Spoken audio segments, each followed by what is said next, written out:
itself, and that's good, man. In the age where distractions reign supreme, I'm proud of that. So I'm out there waiting on Topcatz, Chief Topcatz to come through. I sent them the link. You should be here soon. What's going on with y'all? What's going on? We're gonna have a good show tonight, y'all. We're gonna have a good show. A lot of things going on in the world. Oh man, the time we're living in now is so important for you to tap in and learn more about who you truly are more than ever. So I hope y'all doing that. Yeah, I've been making it an effort to stay away from that Diddy shit, man. Oh my God. That's all I hear people talking about. But I've been focused, man. I spent a lot of time just dedicated to tapping in with my inner self, and that's good, man. In the age where distractions reign supreme, I'm proud of that. So, but yeah, we waiting for a Topcatz to come. I got a video. Maybe I should play this video before he get in. It's a quick video. Brother on Instagram. I don't know his name. Let me say his name because I played a video and people might get mad that I'm playing the video. Let me see. Indigo Carolina. So I'm about to play this video. He put up a clip with Bobby Hemmett. I believe the brother. I believe this is from the brother Nazir Ra. I believe this is from the brother Nazir Ra. He put out a documentary called Hidden Powers over a decade ago, and he had the brother Bobby Hemmett in it. And I believe this is from that, and it ties into what the topic is tonight. That's why I'm going to play it. Red Pill actually sent me this. Red Pill didn't even know I was doing this show today, but you know how energy works and things just align and synchronicity happens. So I'm doing the show today. Red Pill didn't even know I was doing the show today, but he just happened to send me this video. So I'm like, oh, this shit is perfect for the show that I got going on today. So I'm about to play it. Let me just make sure. Let me call the brother real quick. Let me make sure before I play this video. Let me just make sure he's on his way, y'all. What's going on with y'all in the chat? Shout out to everybody in the chat. See y'all in here. All right, there go the brother right there. Hold up. Topcatz, you hear me? Yeah, I can hear you. Turn that one time. Give me all right. Let me hook my mic up. All right. All right, so we gonna wait on Topcatz to hook his mic up, and then I'm gonna play it, family, so he can see it too. So yeah, just continue to get comfortable, family. The brother got a dynamic presentation he's gonna share with us today, and we're gonna have a good time. Ramsha, I'm gonna send you your tracking number by tomorrow. Somebody mailed it. I'm gonna get it tonight. You either get the tracking number tonight or tomorrow. With yours, I use UPS, so yours is coming UPS, Ramsha. So I'm gonna have that to you tonight or by tomorrow, depending on if I'm up. I gotta, yeah, but I have it for you but tonight or by tomorrow. But yours is coming UPS, Ramsha. Yeah, I got it. You know what's funny? The video, Ramsha, because she's getting her cigar. I gifted her the cigar.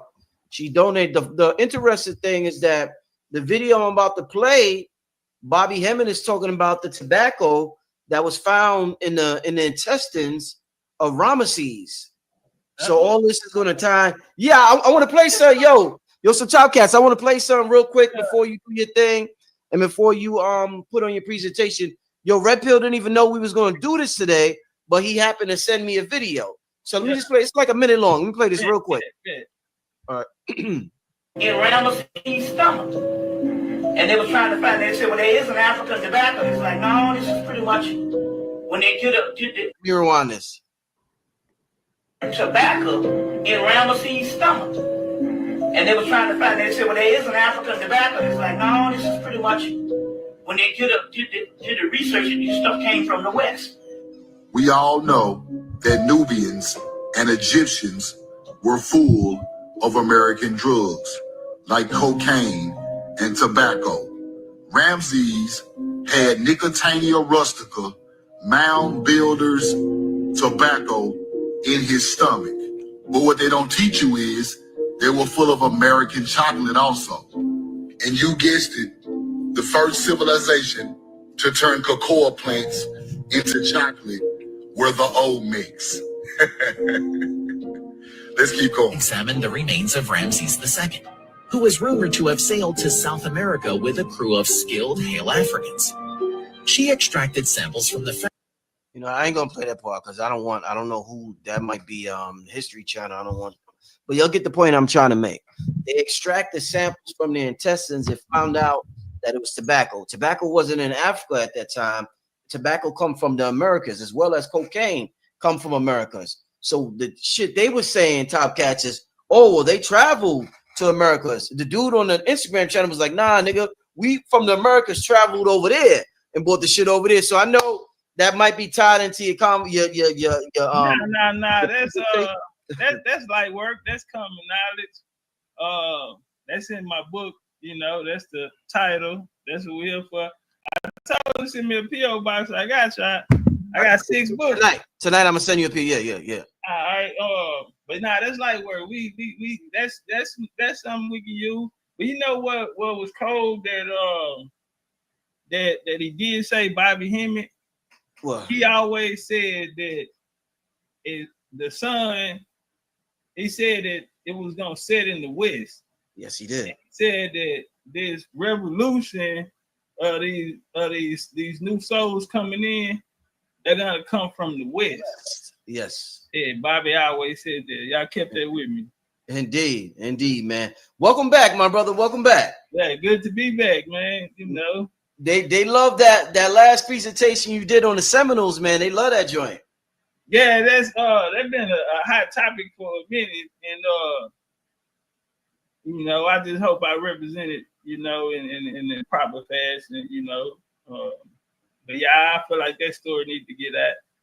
And Indeed. So we talking tonight. I put the video on, a great intro about our bloodline, the bloodline of the American gods, and there may be discrepancies on these gods from other areas and who came first and this and that. I said, let me bring my brother on top. Yo, Topcatz. Some people say you be capping, man. They said Topcatz be capping. I said, I don't know. I don't think so. I said, my brother's pretty sharp. They be like, yeah. Be capping. Tell you something, bro, Rich. See, I'm not just I'm a lecturer. I'm a throwback. Many people don't lecture in these days. And I don't get it. You know, most people, you know, they'll make it into a meme or a reel, or, you know, I'm talking about really studying, putting a body of work together of research that's coming from your perspective on what you found.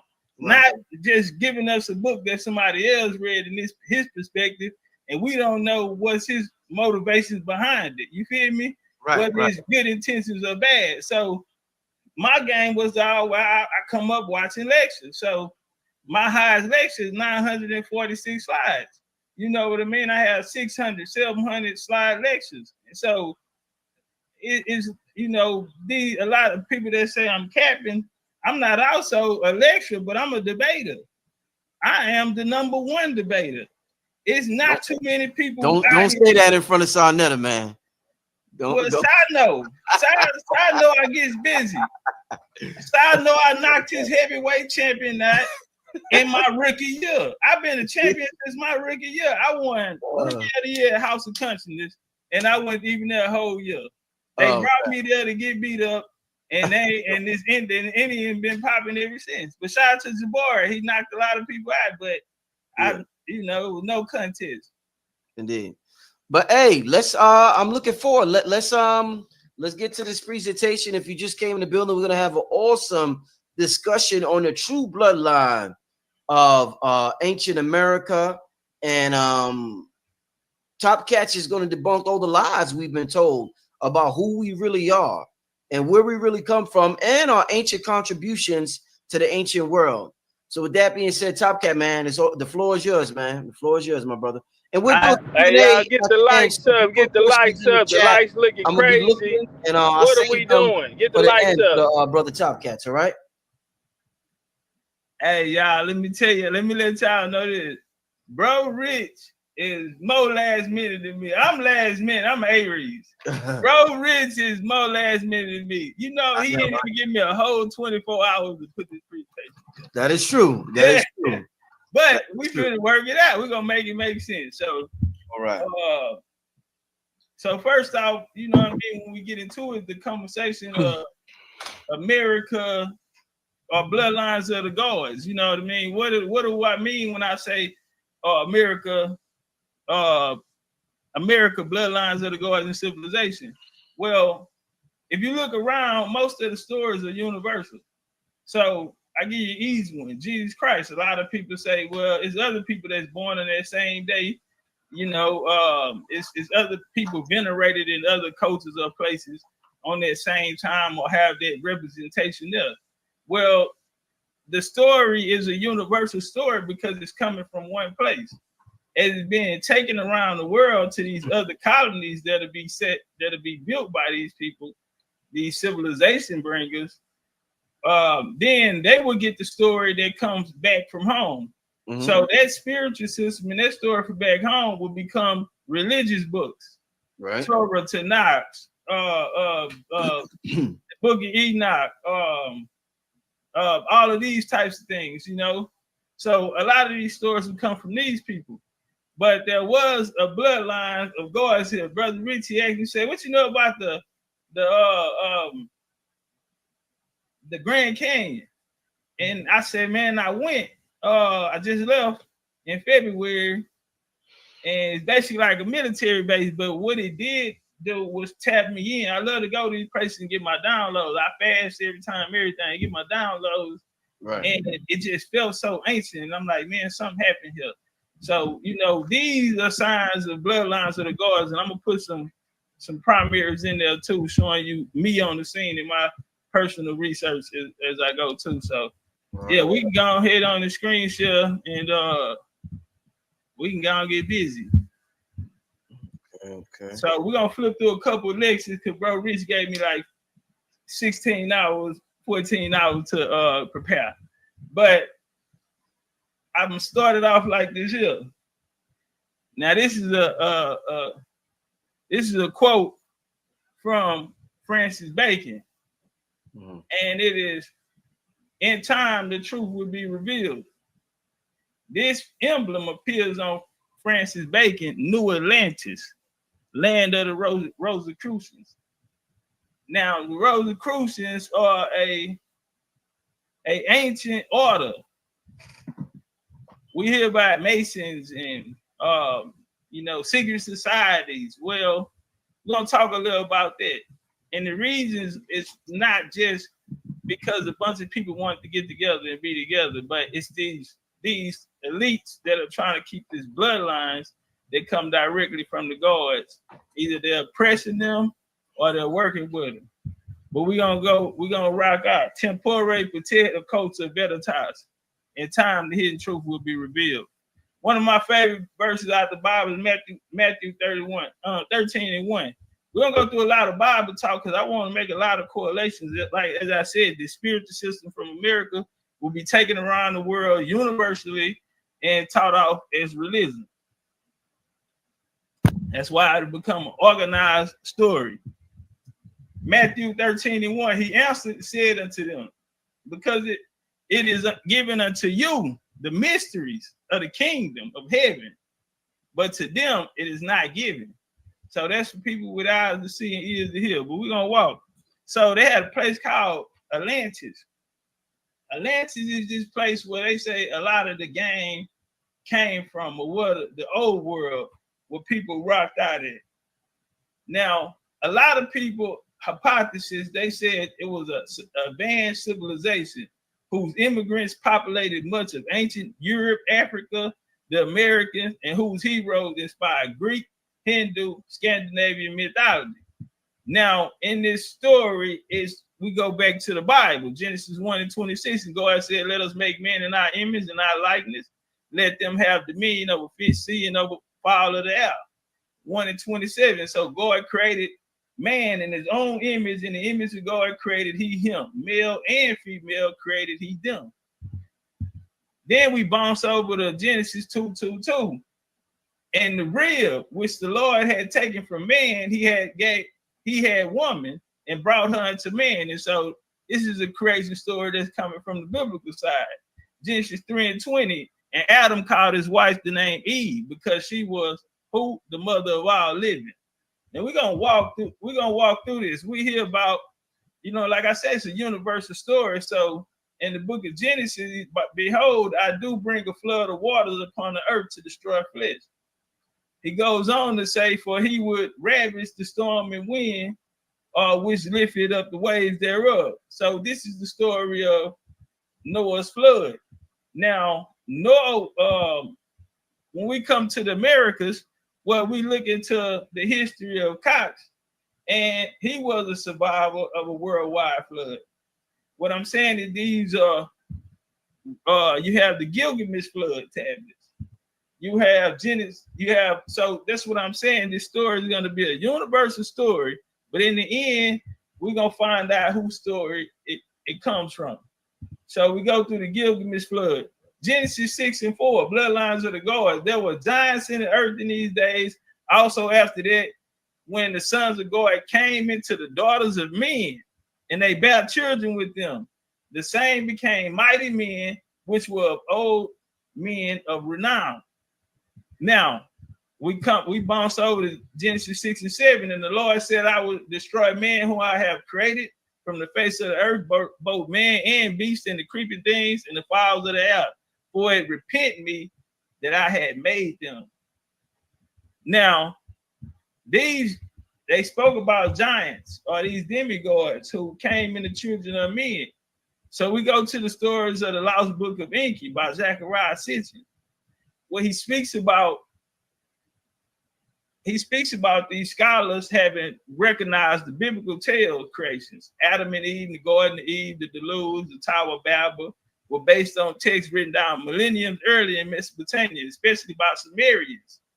And they in turn clearly stated it and obtained knowledge of past events, many from a time before civilizations began, even before mankind came to be. For the writings of the Anunnaki, those from heaven to earth came, the gods of antiquity.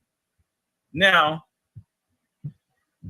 we're on Black Magic, so everyone is familiar with this story of you have Enki and Enlil coming down and ruling, basically creating a slave race as they were here to mine gold for their atmosphere, right, and resources. Well, right now in the world, if you look around, you hear tariffs. Well, since this administration come in, it's a big trade war, and things have to be straightened out. And as we see with Ukraine, they for return of investment, we want minerals. We have Burkina Faso just signed with China. It's getting $1 billion a year. Now they making billions now. They over with Russia, I'm sorry. And so it's about the minerals and what's under the ground. But who had the eyes to see what's under the ground and exactly where you at? So when we come down, you had this god of Baalbek. He holds thunderbolts in the corner ear in his left hand. Circle that word corn because we're going to follow that. It's going to follow us. I'm sorry. Now you have Marduk when we go into this Babylonian Assyrian Antiquities Volume 1 in the British Museum. Right here, they have what is called sell a piece of corn land. This is Marduk. Marduk is going to be what is called you see him with his bow and arrow right here. He is what you call a corn god. But I want you to look at this beard. It makes a lot of sense when we get to the next part. But you see turtles and you see fowls, you see other things on here, objects here. So now we come over, and right here you have the first register. At the top, you have the steles or symbols and the three major gods of Mesopotamia, reading from the left side to the right, the crescent moon scene. You have the eight-plated star of Ishtar, and so on. And you also have Nasaba. Nasaba is going to be a corn goddess. Circle that. That's very important. You do not get civilization without corn. Why you say that, Chief? Because corn, the cultivation of agriculture is gonna come in. And that's why a lot of these people you're gonna have these certain deities in certain areas who are gonna share certain attributes with others. They'll be identified as corn deities. One of the largest corn deities in the world today that we know of without knowing that he's a corn deity is a guy by the name of Jesus Christ. But we'll get there. Let's walk. So we're going to the Mesopotamians. We're going back to bloodlines of the God, the creators, creation stories. So you have Tiamat in Mesopotamia. Now you have Marduk. He's going to slay the dragon. Rest in peace, Dr. Deborah Blair. I watched a lot of video on Deborah Blair right here on this channel. And so he speaks about the Draconians, the reptilians, and these other figures. Well, Marduk is going to slay them. These reptilian figures will be known as creator gods. They will be turned on by their subjects. And we'll see this as a universal story as well. So Sumer, Mesopotamia, is supposed to be the oldest civilization. That's what they tell us. Associated with Babylon. You're going to get Assyria and these places. But you have something here called ziggurats or pyramids, which America has more pyramids than anywhere in the world combined. You can get everybody in the world, put our lists together, and we still have thousands more than everyone else. Well, in the Gilgamesh, the debate amongst the gods led to a decision to let mankind perish in deluge. And the Ultra Hashas, which recalled the Mullah of the Anunnaki, my bad, who had taught the gold mines and led to the creation of primitive workings, earthlings. So where did they go? Ley lines. And these ley lines are energy centers. So we see these buildings, this, and I want to play it, but it's too early in the lecture to show you the architect that I'm talking about, but we'll get to it. These ley lines, a lot of things lay on them. So you have straight alignments drawn between historic structures, prehistoric sites, prominent landmark, circle, prehistoric site. Now, right here is a picture of ley lines. As we see these places, most of them are in triangular form. So you see them coming from Louisiana up to North Carolina, to Florida, down here, all of these spots. Now, this is the same signs that pyramids was built, but if people understand, mounds were built before pyramids were. Mounds predate pyramids.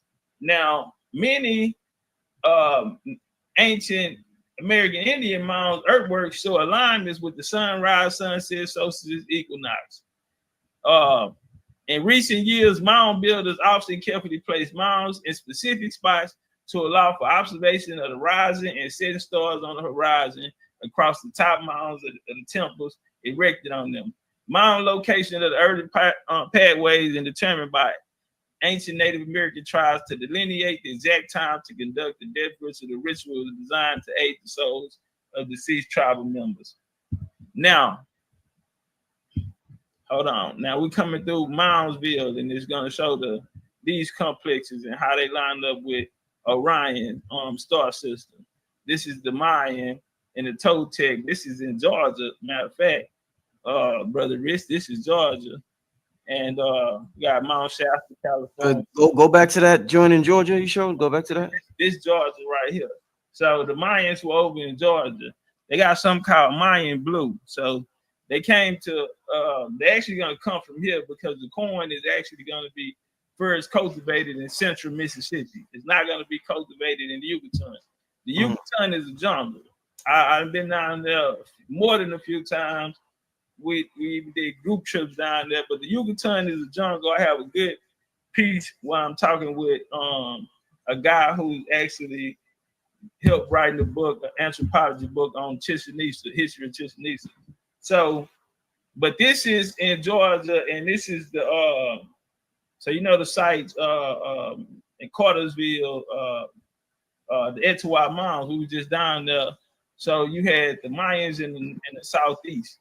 So all of these nations, origin stories start with corn deities as well. The full civilized tribe, except the Cherokee, but the Choctaw, Chickasaw, the people who become the Seminoles, and the Creek, they were all Muskogee. They will all have this story. But yeah, this is Georgia right here. The Mayans were down in Georgia. They mined the blue. The Mayan blue comes from Georgia, and they took it overseas. This is me in Tulum sitting in front of the first lighthouse, but this is also a energy vortex. Let me move on. Sedona. Now Sedona is cold. Now that's a place man, I really got to get to Sedona. So this is in Arizona. This is around the area of the Grand Canyon. But Sedona is something of its own. But this is a cathedral rock, one of the Earth's highest energy vortexes right here in Sedona. Shout out to Red Pill. Me and him spoke a little about that. So you have England, you have these other places. You also have Egypt, the Giza pyramids, which are aligned, with the pyramids of the sun over in Teotihuacan, which I'll show y'all later. Me there. But ancient Egypt was a kingdom of the ancient world, unified around 3100 BC and lasted, leading the economic culture influence throughout North Africa and the parts. Now, hold on, I'm gonna come down, I'm gonna come over.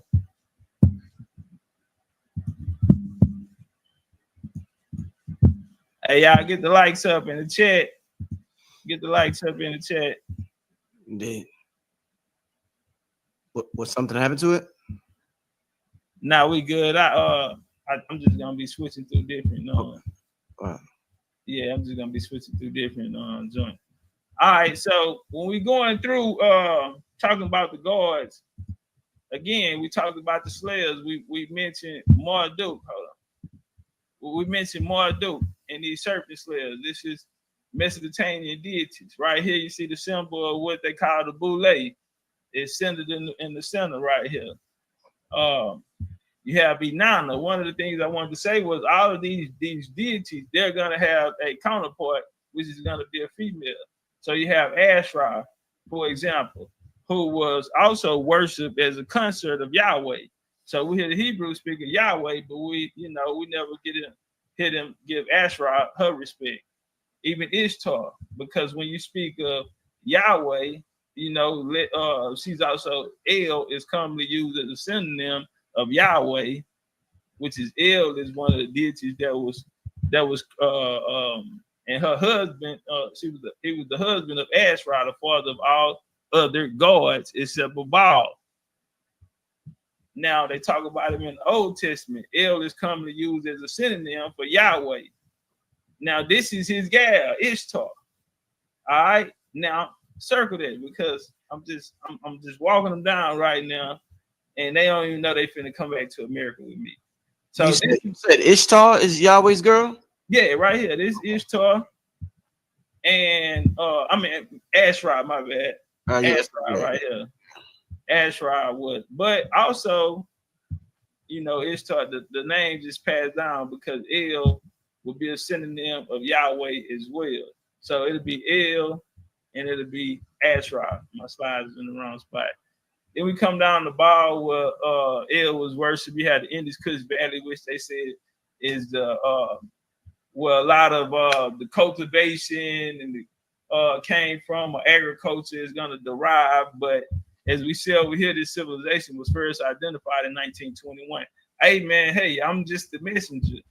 And that's UNESCO World Heritage Site in 1980. So you come back in the 20th century and try to make a run for it when we have too much stacked on top of it. So out of the whole entire region or history of what they speak and telling us their civilization is coming from for agriculture, this is what it looks like. Don't look like you can get too much agriculture out of this. And it's always just a site, so to get tourism there. In 1831, a guy named John Marshall is going to come present evidence on his theory on the gods and worship down there. But as even the discovery of Montezadero, that was in 1922, which revealed evidence of the customs art. So again, this is 20th century anthropology coming back with a paintbrush.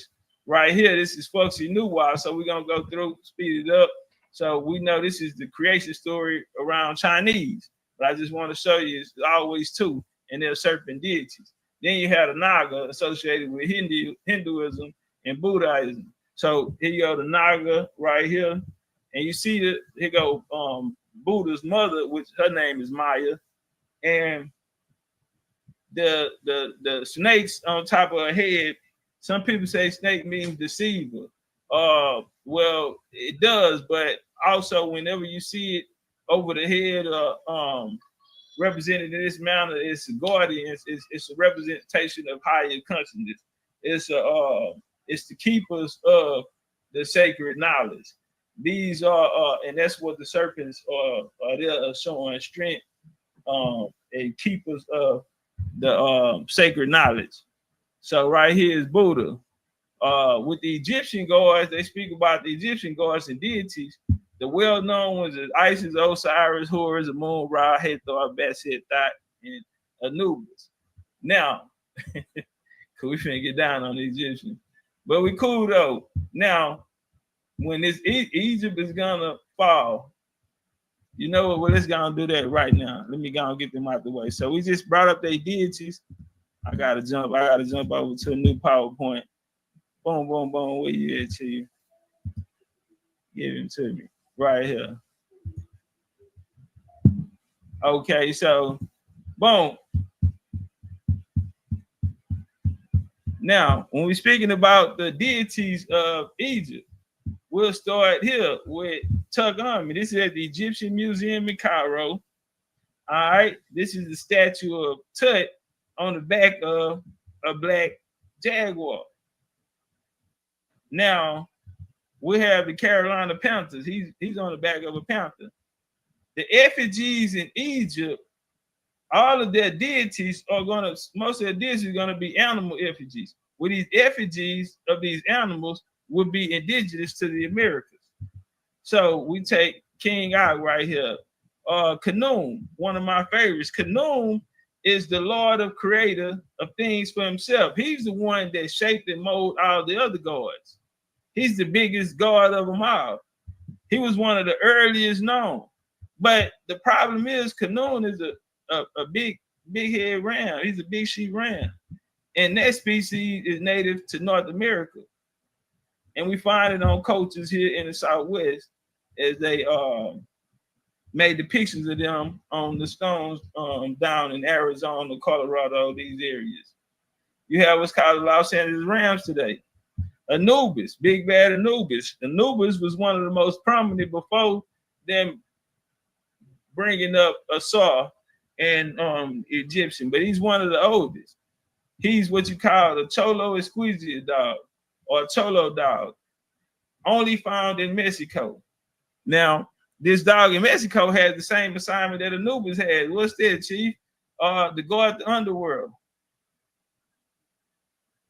He was a guardian of the underworld. Now, if we put these pictures on side of Anubis, since they tell us Anubis is a jackal and the jackal is brown, it wouldn't even matter. That's not even an argument because all canines come from North America, period. So, but this is a specific breed that is only comes from Mexico, indigenous to Mexico. The Aztec and the Mayans will be buried with the dog, as he will be their guide through the underworld. Same job that Anubis had. We have Horus, Heru, for the Kemetic science people out there. Well, Heru is what you call a peregrine falcon. Peregrine falcons are indigenous to the Americas. Now, something that sticks out about him is a symbol that represents the marking around the eye of the falcon, including the teardrop, sometimes found below the eye. Now, peregrine falcons, birds to North America, was once endangered in the 1960s. So the eye of Horus, what they call it. You have Apep, well, the eye of Horus, you have motifs that was found in the mounds down in the southeast mounds, all the way up from Ohio to North Carolina, Georgia, like I spoke of, and they have these motifs, these symbols of the Eye of Horus that was found right here in the southeast in the mounds down here. Right here, you have Apep, the deity, the serpent energy. Over here, we have the serpents too as well, Kukulkan for the Maya and Quetzalcoatl for the Aztec. You have Shu here lifting up the sky for Kemet. Right here, you have Quetzalcoatl in the same method, holding up the sky. Now, we go to before the pharaohs, and this is just a conventional view of ancient Egyptian civilization, showing you the time periods. But what I want to bring you to is Isis and Osiris. After Isis and Osiris, let's get down here. There was a guy named Laplagian, Augustus Laplagian. A lot of people like to call him pseudo, but it's hard to call somebody pseudo when you're an armchair scholar. He was a guy in the field. Did he have reason to be called pseudo? Yes, we're going to speak about it today. But he said that the Mayans traveled to Egypt and built it as a colony. He lived with what's called the Yucatec Mayans. He learned their language. This is him, Augustus. This is his wife right here, Elise Dixon. She was a photographer for the relics of old London. Now, right here in the account of a statue, Shakmu. Shakmu is the god of water. He's the messenger between the upper earth and the lower earth. He's the messenger to the gods. He's the god of the water as well. Shakmu's statue was found, and Laplagian is going to help it be brought to the governor's mansion. And now that is the American Geographical Society for their consideration and attention of archaeology may be called this discovery and connection. Now, what's going to take place is after he get this piece over there, he's going to fall out of favor because he's going to be working for Smithsonian and another important company here. Now, the use of dynamite in Uxmal and Chichen Itza. In the interview of Augustus and Elise in 1881, they encountered inscriptions, finding on the wall, and explanation of Augustus' use of dynamite. So these people used dynamite, and they scraped off the faces of our ancestors on the wall. Now, Augustus, in the letter to Stephen Salisbury of the American Antiquarian Society, deplored the destruction of Uxmal by the owner of Hacienda and threatened to call the governing office to try to stop what he described as a fury destruction of work of ancient inhabitants of the peninsula. Some persons Augustus accused of looting, vandalizing the ruins, were politically important people.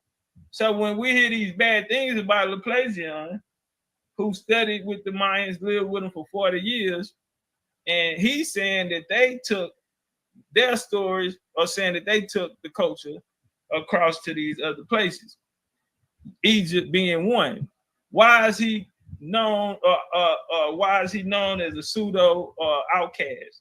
Well, in 1884, a Scientific American, like right here, says some of the people Augustus accused of looting, vandalizing the ruins, they were politically important people in the United States. So Scientific American, 1884, at least stated the return of Chichen Itza, records of murals and upper temples of the Jaguars. To our grief, we saw some had tried to even clean the wall by scratching off the dirt. I answered, some of the soldiers escorted into the expedition. Yes, that gentleman who came 2 years ago did it. He scraped it with a machete and said, look at this ugly old woman. We said, what? And so the guy, we're going to find him. His name was Aim. He was replaced by a guy named Edward H. Thompson, who he's also going to be caught stealing, and the removal of artifacts from Mexico to the Peabody Museum, archaeology acknowledged at Harvard University. After almost 60 years, Peabody Museum returned some of the valuable pieces to Mexico. But this is why they don't like Laplagian. And the consul, Louis Aim, relative of the president of the American Antiquarian Society. This is why he was outcast. but he had all the information. He even told him Freemasonry come from the Quiche Mayans coming out of Guatemala. This is the guy right here. This is him working at the American Antiquarian, and this is basically a biography on him. Now, these are photos that him and his wife took on their own. All right, now I can get up out of here. I'm gonna bounce over. Let's get into the good stuff. This is dope how you tying this together, brother. You real good at this this research thing and putting this together, man. I like this a lot. Shout out to everybody in the chat. Shout out to everybody. Make sure y'all hit that like button if you're enjoying this presentation. For sure, for sure. So we're gonna go through. We know that after after Egypt, we're gonna have cultures like Greece come. Is Greece gonna also be an advanced civilization? And the worship of the Olympic gods like Zeus, who we will also see Zeus slaying the reptilians or these draconian figures. He slayed the dragon. Right here, Malibu, 525 BC, main panel Hercules slaying linear Hydra, and that's in Malibu, California Museum. The Greek god Apollo and the serpent. Dracon. Right here, well, again, talking about the slaying of that. After Greece, you get ancient Rome. We had Roman religions, and later they'll merge the empires into the Roman Empire, but we'll get to that. So we have other stories. St. Patrick's. People celebrate St. Patrick's Day. St. Patrick did what? He went in and he killed the serpents. This is St. George right here. St. George is doing the same thing. It's coming out of Russian icons. Russian icons right here, we'll see the same depiction. You see this guy down here with horns and the devil, he's being represented as one of the serpents. And in the Bible, Bel and the Dragon, 1:27, then Daniel took a pitch and fat of hair and did seam them together and made lumps there of this. He put in his put in the dragon's mouth, and so the dragon burst in sunders. Daniel said, "Lo, these are the gods ye worship." So again, the creator gods, who were said to be these draconian or reptilian deities, who came here to mine gold, mine resources, mapped out the ley lines, mapped out where these energy centers will be placed at, such as ziggurats, mounds, pyramids, and these big buildings. Which I'll show later. As Daniel defeated the dragon, he said that these the gods y'all worship. Again, we're seeing these people rebel. They're demigods. They have the blood of the gods, but they're not them. If you're familiar with stories like Achilles and so on, you know, they are said to have the blood of the gods, of Zeus and things like this. Bel and the Dragon 1:28, when Babylon heard that they took indication and conspired against the king, saying the king has become a Jew, and he had destroyed Baal, he had slain the dragon and put the priest to death. Now, another sign where we see the serpent is Numbers 21:9, where Moses made a serpent of brass and put it on the pole, and it came to pass that the serpent had bit any man when he had beheld the serpent of brass and lived. Well, you also get the story of the serpent in Genesis 3, where it talks about the snake convincing Adam and Eve to eat from the tree of life. But as he told them, because thou hast hearkened unto my voice, and wife and has the tree which I commanded, saying thou not eat it, curse the ground for the sake of the sorrow. But the serpent told him, for God do know it, that in the day ye eat thereof, and your eyes shall be open, and ye shall be as gods, knowing good and evil. So again, well, the Adam and Eve situation, you have someone there, a creator, constructing them. And this is going back into the story. Apep will be a rival of Ra. Well, he's a serpent, but they say serpents are deceivers, as they say in the Bible. Apep will be a definition of that. But you do have Wajet, who is sacred knowledge, represented as sacred knowledge or guardians of higher thought, higher consciousness. Rich neck, same thing as you'll see the serpent symbol on the head. Now we go to morals and dogma. Through Masonry, it's identical with the ancient mysteries. It's identical with the ancient mysteries, only in this qualified sense that it presents but an imperfect image of brilliancy. The ruins only of the grandeur and the system of experienced progressive alterations, the fruits of social events, political circumstances, and ambitions. After leaving Egypt, listen, the mysteries were modified by the habits of the different nations among whom they were introduced. So again, we're identifying that this certain science from the gods is being introduced. And so what they call masonry or secret societies or clubs or any of these things, well, they were people who were coming from bloodlines of these gods and had this sacred knowledge. Now, some of that was agriculture, it was masonry, it was building, it was seafaring, it was mapping out, it was minding, so on and so forth. Now, they had the secrets of this realm that we in. After leaving Egypt, the mysteries were modified by the habits of different nations among them who they were introduced, especially by what? By religious systems. So religion, this story, this universe, this story that's coming from this place in America is going to be taken around the world through religion, organized religion. Now let's walk. The church will come through and modify and basically crucify the others. That's where we get this pagan worship. They claim pagan worship. Stolen legacy, George E. James, pop out. The Egyptian theory of salvation becomes purpose of the Greek. The earliest theory of salvation, the Egyptian mystery system, had at its most important object of man taught that the soul of man, if liberated from his body feathers, could enable him to become godlike and see the God in the life and attain the beatific vision and hold communion with the immortals, ancient mysteries. So right here, Stolen Legacy, is speaking about this mystery system, this secret knowledge. Now, Acts 7:22, Moses learned in all the wisdom of the Egyptians. So Moses went through this mystery school as well, and Bobby Hemmett said that too. Turn up, man. We got a spirit of Bobby Hemmett in here tonight, huh? Mighty in the words and in the deeds. Genesis 50:26. So Joseph died, being 110 years old. They embalmed him. He was put in the coffin in Egypt. There's a problem though. Not that he's mummified or put in the coffin in Egypt, but Egypt didn't possess the resources. Egypt was a colony. Egypt's greatest assets were imported into her.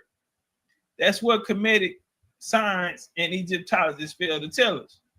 As this wood, what they will use to build a coming from Byblos. Now, back to the serpent and reptilian gods. You have Sobek. Shout out to Chief Pontiac Ride Hayes. What up, huh? I always talk about Kodo Sobek. He bring him up. Well, Sobek is in the Bible. Ezekiel 29:3. Speak and say, thus said the Lord, behold, I am against thee, Pharaoh, king of Egypt, the great dragon that lied in the midst of his rivers, which had said, my river is my own, and I have made it for myself.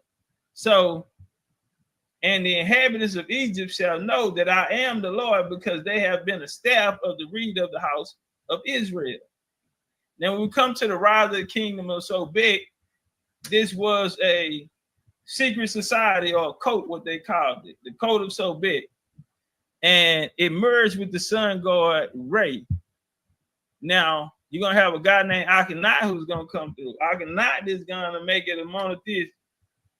He's going to do away with the serpent gods. And according to Phil Valentine, me and his conversation on that, like he said, he almost ruined Egypt. But it's a reason why. It's bloodlines. It's different changes of powers. It's different people coming from different colonies. Dr. Deborah Blair speak about this, and everybody love to hear his drop on the 18th dynasty or minor dynasty. Well, this Papa, this is what we're talking about. Now he's gonna bring in the worship of Amun or Aten. He's gonna do away with the serpent and the draconian and reptilian deities. Akhenaten versus the Brotherhood of Snake. Now, before his quest began to develop what is known as the first monotheistic culture recorded in history, the Brotherhood of the Snake was the unchallenged authority of Egypt. They governed the people through politics, priesthood. They molded, shaped, and reshaped the world, and their whim experimented with the antediluvian knowledge that was now their legacy. The crocodile head god Sobek secretly represented the Brotherhood of the Snake and was worshipped alongside Ra as a deity of creation. Again, these serpent deities, reptilian deity, draconian. Side Devil Blair in the building tonight with us. They go to Egypt. So again, after Egypt fall, Greek could come in, and you have what they call Greco-Egyptian. And we're going to see a fusion. A fusion, that's the best way I can put it, because we get Serpents, who is a blend of Egyptian god Osiris, Apis, and the Greek god Zeus. To do what? To create a composite deity who would resonate with the multicultural society Ptolemy I envisioned for Egypt. So, not a real god, he's a fusion. Now, they're not going to take the worship from the people. They're just going to give them someone else to worship outside of themselves. And in return, they're going to take away the power from them, because the power is within. Right here, we come here to Serapis. We have Academidon or Agathis. Translated good spirit, noble spirit, genius. He was sacred to who? Serapis, and was worshipped in every Egyptian town. On the coins, he is always represented doing what? Usually wearing a snit in the midst of who? Corn and poppies. We know corn comes from America. Don't worry about we working. Okay, now let's walk. Now, speaking of coins, we're going to go back to the Gina, because I might have to walk us down real quick. So the first ancient coins in the Gina Sea was turtles. Now, everyone putting these turtles on their coin. We'll go to a book called Ancient Coins at the Museum of Art. And right here, we see smooth sea turtle. And from the earliest coins, 6th century, 4, 5, 6, the Gina used sea turtles. Smooth backs and coins marked with a land tortoise, which is distinctive patterns in place. Now we come over to the proceedings of the 23rd annual symposium of sea turtle biology and conservation. Now, and that's on, do I got the page on there? Okay. All right, so turn up. So records have been found in the Western Hemisphere, the Caribbean islands, the Caribbean basin, in the southeastern United States. Where you are, Brother Rich, there are more than 40 sites on Caribbean Island. There are over 30, and more than a dozen sites in the Yucatan Peninsula, Belize, along coast of America. There are scattered records of Venezuela, Brazil, Ecuador, Peru, Chile, unlike the remains in Arabia. Those in America are rarely older than 2,000 years, and relatively few sites produce large collections of signs. So these turtles coming from here. Now we go to original history of ancient American, founded upon ruins of antiquity, Tyrus Israel, the Apostle Thomas. And he goes on to speak about a Phoenician chief. This Phoenician chief was a Tyrian chief. He founded Thebes and was well known, introduced to Greece the letters or alphabets of his own country. So we're going to see these alphabets. When they talk about the Metal Netta, you're getting these scripts coming from before the Metaneta, or they're saying these are the first writing. That's absolutely false. It's going to be Phoenician language. The Phoenician will be a people that we call the Olmec. Now, this guy who introduced the letters, the alphabet to Greece, without a doubt, at the same time, he selected the symbols of his native land, which would be a turtle, that represents the coin in his new city, the tortoise. The Tyrian emblem is found upon the ruins where? In ancient America. Now, everybody know this is Turtle Island.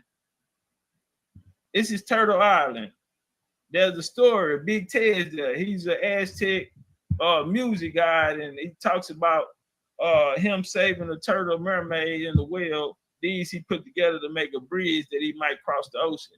So the turtle shell rose up above the flood and guided these people across. Well, speaking of floods, again, we're talking universal language because all around cultures have the same flood story. Now, in Genesis 6:14, God was very clear with our brother Noah when he asked him to build a boat. He gave him specific directions. He said, make the ark of gopher wood. Room shall thou make it in the ark, and shall pitch it within and without the pitch. That's Genesis 6:14. Now we find that this wood that they're calling this gopher wood or stinky cedar is actually some, but also in Florida, nutmeg or gopher wood is endangered tree of the yew family. It is native to only, I think that's the most key word in it all. It is native to only a small glacier area in southeastern United States, and that state borders the region of who? Northern Florida and southwest Georgia. So the wood, specific wood that God asked Noah to build his ark with, is only found in the border regions of northern Florida and southwest Georgia. Now you have something called Lebanon cedar. This is what the Egyptians, they said, used, or what the Phoenicians traded, because it was Phoenician ports, like, you know, Tyre. That's where Europia is said to be kidnapped and taken, and the person later that Europe is named after. You got Byblos. Byblos brought in the cedar to build the coffins, and to build the coffins, the papyrus and all of these things. These things were outsourced. Egypt's greatness was outsourced. They were buying things. They were paying people to bring in things. Now, we come here to Tyrian Mason builders, King David's temple. Shout out to my Hebrew Israelites out there. But right here it goes on. Builders and sculptures must have been found in the nation, for although it does not exist in Asia or Africa, any Phoenician architect, I just told you, the Phoenician or the Olmec, whereby a comparison can be made, there does exist undenying record that the Tyrians were builders and sculptors for their own practice. In fact, is found upon the author scripture. And Hiram, king of Tyre, sent the messenger to David and cedar trees, carpenters and masons, and David built the house. Now, consequent sculptors, well as architects, their buildings and adornment Solomon temple. Solomon temple, the Hebrews didn't have the knowledge to build.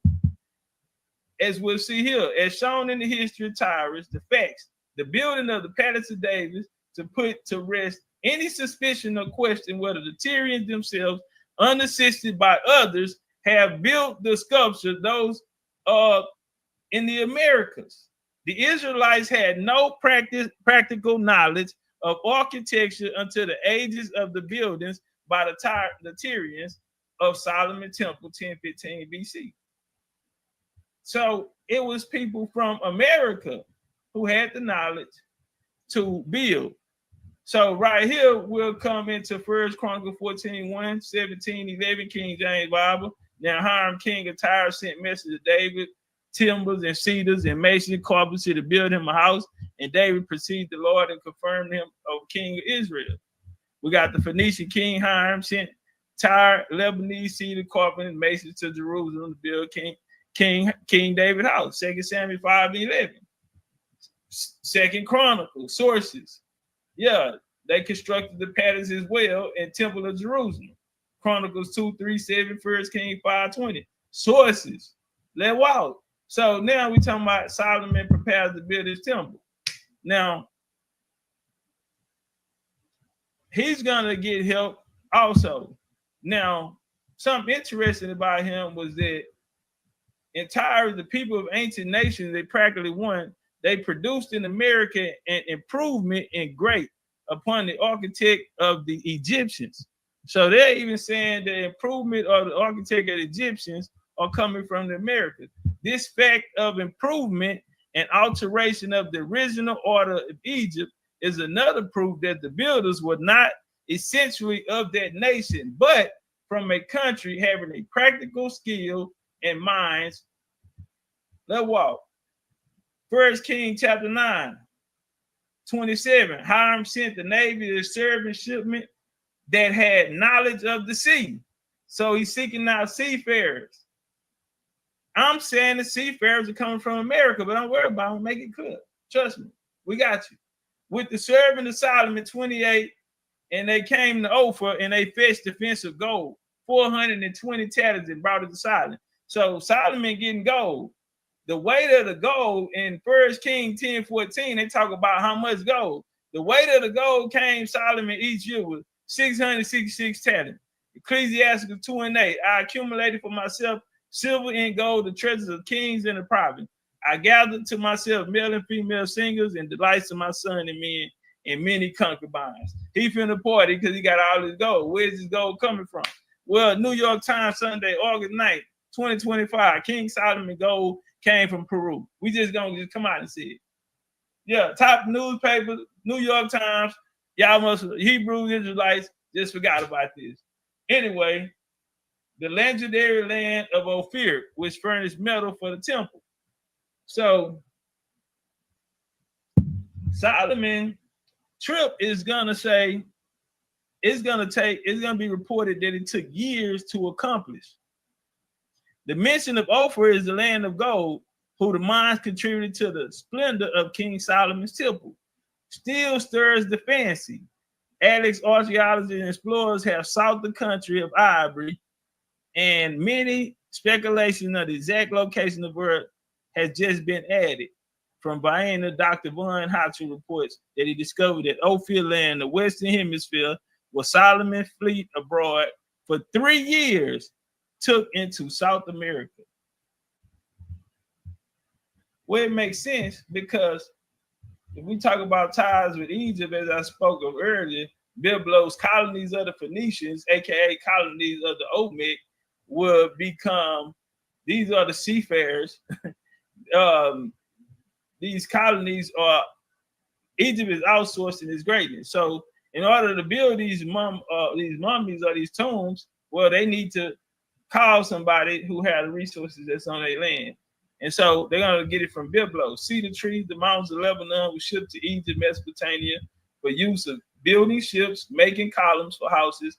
In return, the Phoenicians brought back gold, copper, tortoises from the Nile Valley, Sinai, Canaanite, cremate pieces found in Egyptian tombs dating back 299. Archaeologists found Khufu, Gizmo, Cheapos lived around 225 and discovered in the tomb.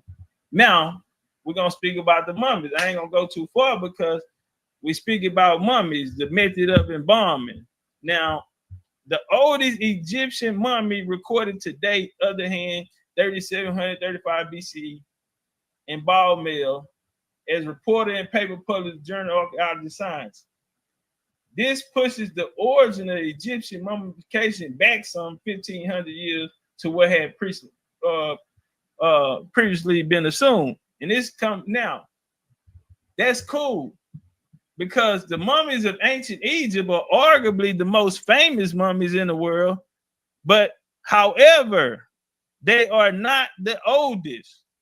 So right here in America, you have mummification taking place already in Americas far before the Egyptians. Again, they may be the most famous, but they are not, however, they are not the oldest. They are not, however, the oldest. Let's walk. So the brother brought up earlier about, you know, they some of the pharaohs needed a fix. They had a plug. Plug on the other side. Yeah. Right. That cool guy. What Rocco say, plugged in like refrigerator, you ain't even know it.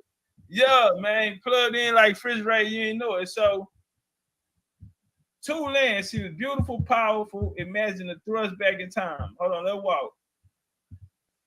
Now, Dr. Michelle Lescott, she took 3 tissue samples from a mummy, which was subjected to standard tests for nicotine addiction. All 3 symbols indicated that Ramses II had used tobacco 27 centuries before Columbus was even alive, who is not a real person. One would think that this would have caused excitement among Egyptologists, but the establishment simply ignored the amazing fact. So why haven't y'all heard this from none of these Kemetic priests or scientists? They chose. What you say, my bad? I can't. No, so here we go. Come on. We gotta go there. I didn't say it, you know. Yeah. Now let's go there. Let's go there. Michelle Bradley said that one would think that this would have caused excitement among Egyptologists, but the establishment simply ignored the amazing facts. The story died for a while.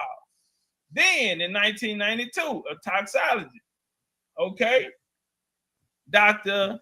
Balbanova of the Institute of Forensic Medicine in Ulm, Germany, heard of the 1976 test by Lescott and decided to do what? Run it back. So now this mummy, that Hanut Tawi, Lady of the Two Lands, which had been purchased by King Louis, but both of these are American plants. So Dr. Banova found traces of nicotine and cocaine in the mummy tissue. Both of these are American plants. Balanova was astonished. She sent tissue samples to 3 other laboratories for independent testing because she wanted to get it verified. Yeah, peer-reviewed. Bars. These other labs reported the same results. In cooperation with 2 scientists, Dr. Frederick Porsche, Balanova published first indication of drugs in Egyptian mummies in the prestigious journal. Now, all right. Now we go to the first dynasty. Egypt is, man, I hate to say it, and it ain't no not. It's kind of like made up. Like the story just don't fit. You get out there, it's a desert, and it's kind of stationed off. There's only particular places that you can go that's grandiose. You can see the remnants of this great culture.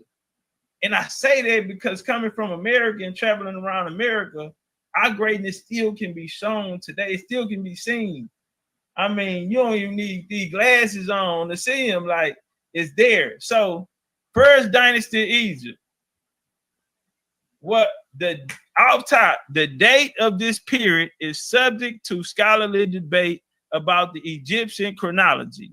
It falls within the early Bronze Age and various estimated to have become anywhere between 34th and 30th century BC.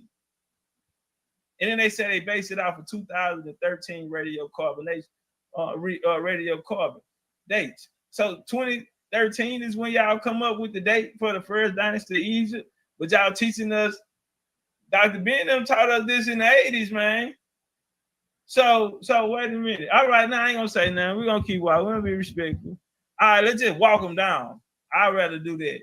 Speaking of ships, Khufu, his ship, as marvelous and talked about as Khufu's ship was discovered in 1954. Did y'all know that? Like right when they was about to start pushing this African agenda. 1954, Camille El Malik, undisturbed since it was sealed into a pit carved out of the Giza bedrock. It was built largely on Lebanon cedar. Again, this cedar is not even coming from original to Egypt. Again, they outsourced it. Even if it was real, but I think it's fake. Anyway, it's a real ship right there, but the ship really fake. 1954. Anyway, let's walk. Hatshepsut, one of the greatest to do it. Now, Hatshepsut, Hatshepsut said she worshipped gods that came from a land called Punt. The land of Punt was associated with the gods in ancient Egyptian history, meaning pre-Egyptian gods or pre-Kemet gods. They worship gods that came before them. Again, what I tell y'all, it's a universal story, and the characters' names may change, but the attributes are going to stay the same. It's called fusion, and it's how you conquer a population with religion. And yeah, you take that spiritual deity and replace it with yours to take the power out of them. But back to the point, Hatshepsut reigned. She considered her expedition to Punt land among her greatest success. The importance of Punt to the queen is in her temple, where scenes of Hatshepsut like decorates the wall. The transportation of the obelisk of the temple of Amun in Thebes and the great expedition to Punt are all depicted. So Punt is the land of plenty, and it's best known as what? Taneta, God's land. We heating up, let's work.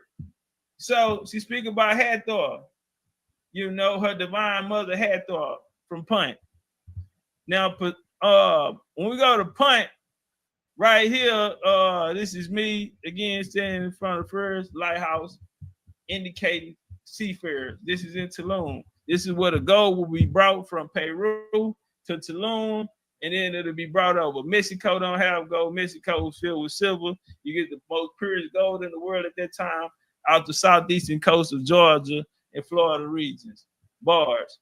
So when we come here, ancient Egyptians sailed to America for corn by main way.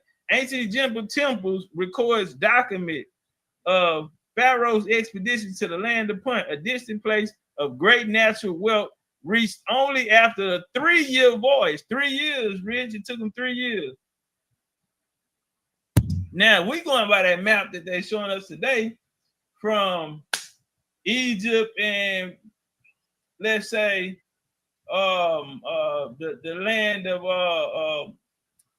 what they said the Egyptians were before. It's right on my dome. What they said came before the Egyptians. We talking about Atlantis? No, it's right in that area, same god. Nubia. Yeah. So yeah, appreciate you. So now this ancient temple records documents of this land of Punt, a distant place of great natural wealth, reached only after a 3-year voyage. After the location precisely identified of Punt, new evidence strongly suggests that it lays in America. Now you can say, hold on, that's just somebody saying that. But what is the evidence? Wait till we hear the evidence. Now, Hatshepsut walls, as I already said, it is filled with her expeditions to Punt, her veneration of the gods that came before her, that's coming from this land of Punt, this land of wealth, Tameri, the land of the gods. Well, they find 20 golden corn cobs. That will change everything that has been written about the discovery of America, says anthropology Gunnar Thompson, PhD. He announced the findings: Egyptian maize farming by the New World Discovery Institute in Port Townsend, Washington. It included a study of Egyptian temples, tombs, papyrus scrolls dating back 4,000 years. Now, what happened? Now, the pioneer, well, we'll just go here.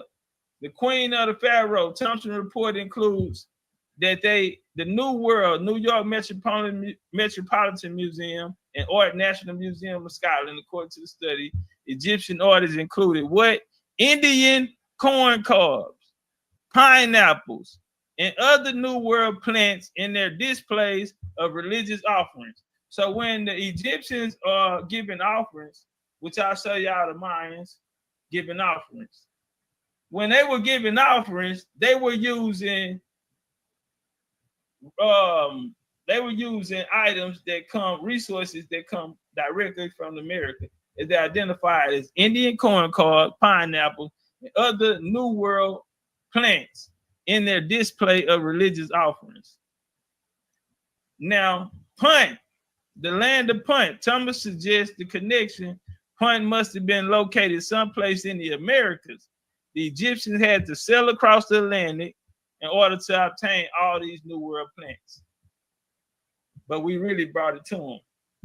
Now, we'll come here to Egyptian maize. Now, it's also found on Hatshepsut. My slide in the wrong spot. Queen Hatshepsut, when we go through her chamber, this presents the expeditions to Punt.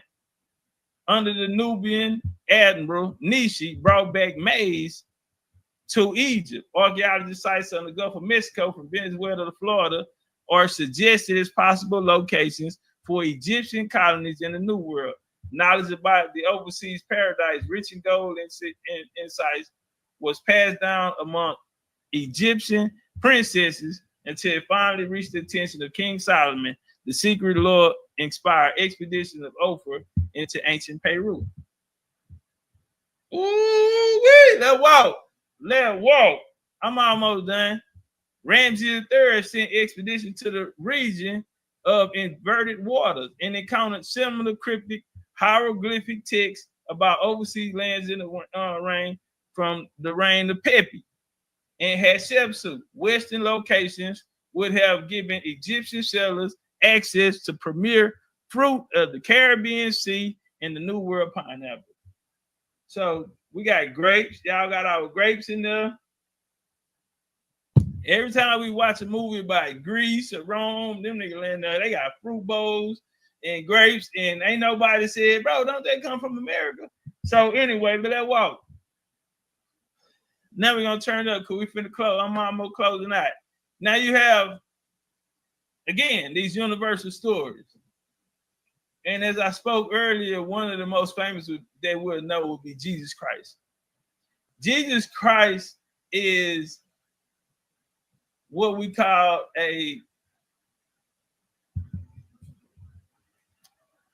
he's a corn deity.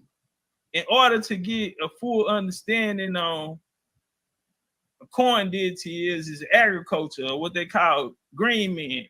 Or you hear them say you have a green thumb if you work in the fields or in the gardens. Well, you have a thing called weeping deities. So we know that the Nile Valley floods, according to Egyptologists, Kemetic scientists, the Nile Valley floods, and when Isis is crying, that means Isis is crying. So you have what you call resurrection deities. Every deity that is a resurrection deity will be a deity that will be a corn god. I'm sorry. Every deity, let me run that back. Every deity that is a resurrection deity is a corn god. Now let me do this here before I go into there. Let me bounce over here. My bad, y'all. I ain't gonna hold y'all in here all night. I ain't gonna hold y'all in here. Y'all gonna be mad if y'all miss it though. All right, now let's walk. So a green man. What is a green man? Green man is the depictions sometimes conflate Mary's arms holding the child Christ with the branches of the tree upon which Christ died and became the life-giving fruit with resurrection. These branches grow not only out of Adam's mouth, but for his nostrils, ears, forehead, and chin. Right here is a picture of Jesus depicted as a green man. When we go to the Naga and the serpent, we see the green man. The Phoenicians, the god El, the sun god El, and we find out that he's a right here. He's God. He was God of lightning, light assimilated. Then you come down here to Dogon, whose temple had been found in Ergonaut, was a corn god and is not to be identified as some have done with the fish-tailed deity. She's not a fish-tailed deity. She is a corn god. Yahweh and the Goddess of Canaan by John Day, page 87. Dagon supposes it means corn or grain, unlike fish explanation. This view can claim the ancient support includes some of the Canaanite world. Philo Biblos refers to Dogon, who is grain. And y'all see this word right here in this states that Dogon since discovered grain and plow and was called Zeus or plowman. Now, when we take this word right here in Dagon, I'm gonna put it in the Coptic dictionary online. That's the word. And when we find it, it is seeded corn or seed of the field. Corn takes you back to corn. So when we talk about green men, we're talking about weeping deities. So, or resurrection deities, deities that passed and came back. It's not true, family. I know a lot of people say Jesus is the Son and Jesus is dead. What if I told you Jesus was a real human being and he had children? And we're gonna prove that before we walk out the door. What if I told you Jesus had children, Rich? I'm tripping. I done tripped out now. So hey, yeah, man. Now I gotta prove it. you gotta prove that now one. I gotta prove it. I can't say that. Who his children are? Who's descendants? Oh, let's walk and talk about it. Let me tell you my world. So Tammuz in the Bible, Tammuz, god of corn and vegetation. He died each winter and was resurrected each spring. He's a Sumerian deity. Then they say Sumerian, one of the oldest, coming from the Anunnaki. Tammuz was originally a sun god, the son of Ea, the goddess, the lover and husband of the great goddess Ishtar. Now in Ezekiel 8:14, then he brought me to the door of the gate of the Lord's house, which was towards the north, and behold, there sat women doing what? Weeping for Tammuz. Why are they weeping for him? Because he passed, then he resurrected. So we come to origins biblical monotheistic. What we see is that Adonis, this is Greek culture now. The ceremony of death and resurrection of Adonis has been dramatic representation of decay, of revival of plant life. Okay, dying and rising gods.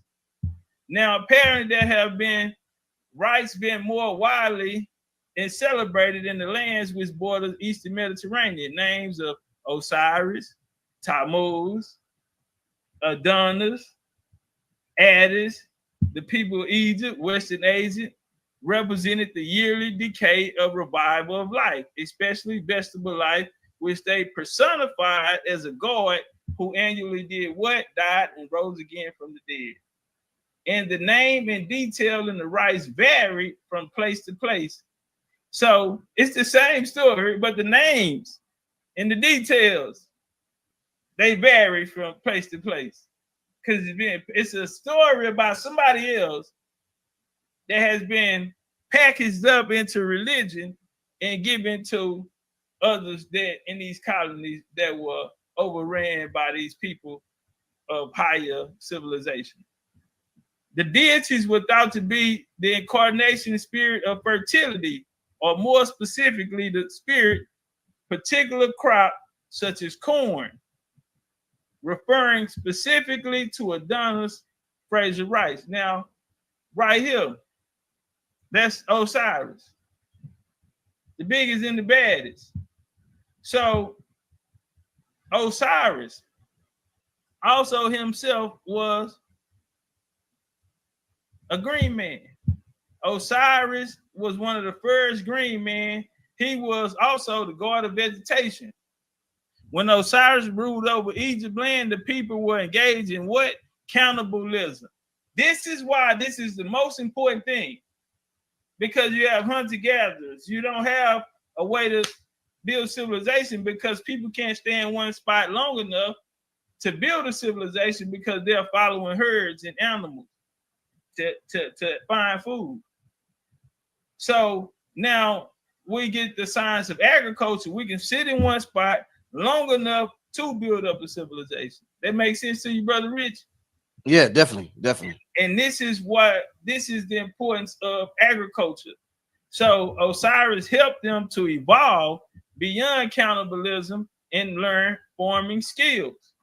Now, we come here in the ancient Egypt, the god whose death and resurrection were annually celebrated in alternate sorrow of joy of Osiris, most popular of all Egyptian deities. And there are good grounds for classing him in one aspect with adornment, artist, and personification of the great yearly vicissitudes of nature, especially the corn. Now, we're gonna skip down. Corinthians, you know, this how many times corn was spoken in the Bible. Because also Paul identified in the Humanitarian Review, right here, page 545, the rise and development of Christianity. Right here, Paul identified Jesus with what? The corn gods. When he says in substance that you sow is not quickened unless it die. And when you sow not the body that is be but bare grain. But God is giving it shape and please him to every seed its own body. So let's go up. Right here, this is Aztec, big sin, corn god. Now, earlier, I said Jesus had a daughter. I would have to prove that. And I agree with you. I'm gonna do this. Let me come over here. I think this might make it a little easier.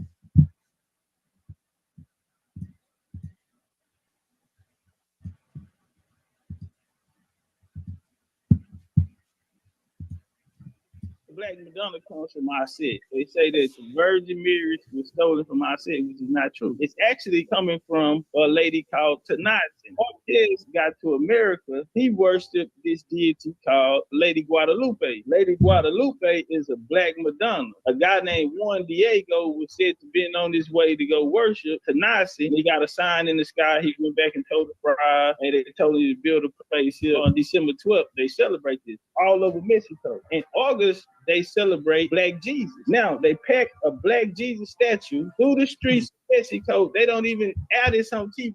Bartholomew de la Casa stated that when he got there, they already had a depiction of this Jesus. Now, people pile in every year and go commemorate these people down in Mexico. This Black Jesus figure. The book of Acts, they say Jesus died on the tree. In Mayan culture, you have a deity called Hun Hunapoo. Hun Hunapoo is a deity that died on the tree and resurrected. And so this is the depiction what they would have. You have something in colonization called fusion or syncretism, where they're going to come in and fuse the gods. So I'll give you an example. Mary Magdalene and Jesus Christ had kids. Now watch this here. You have what is called, hold on, because now I got to prove it.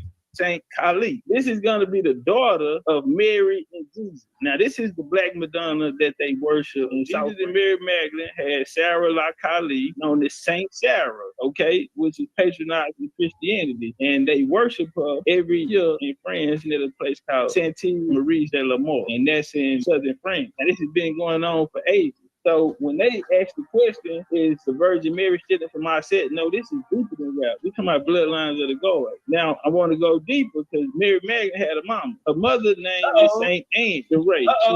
We genealogists over everything. So what's his mama and daddy name? You know something about them. Now we got to go tell who the mama and the daddy is.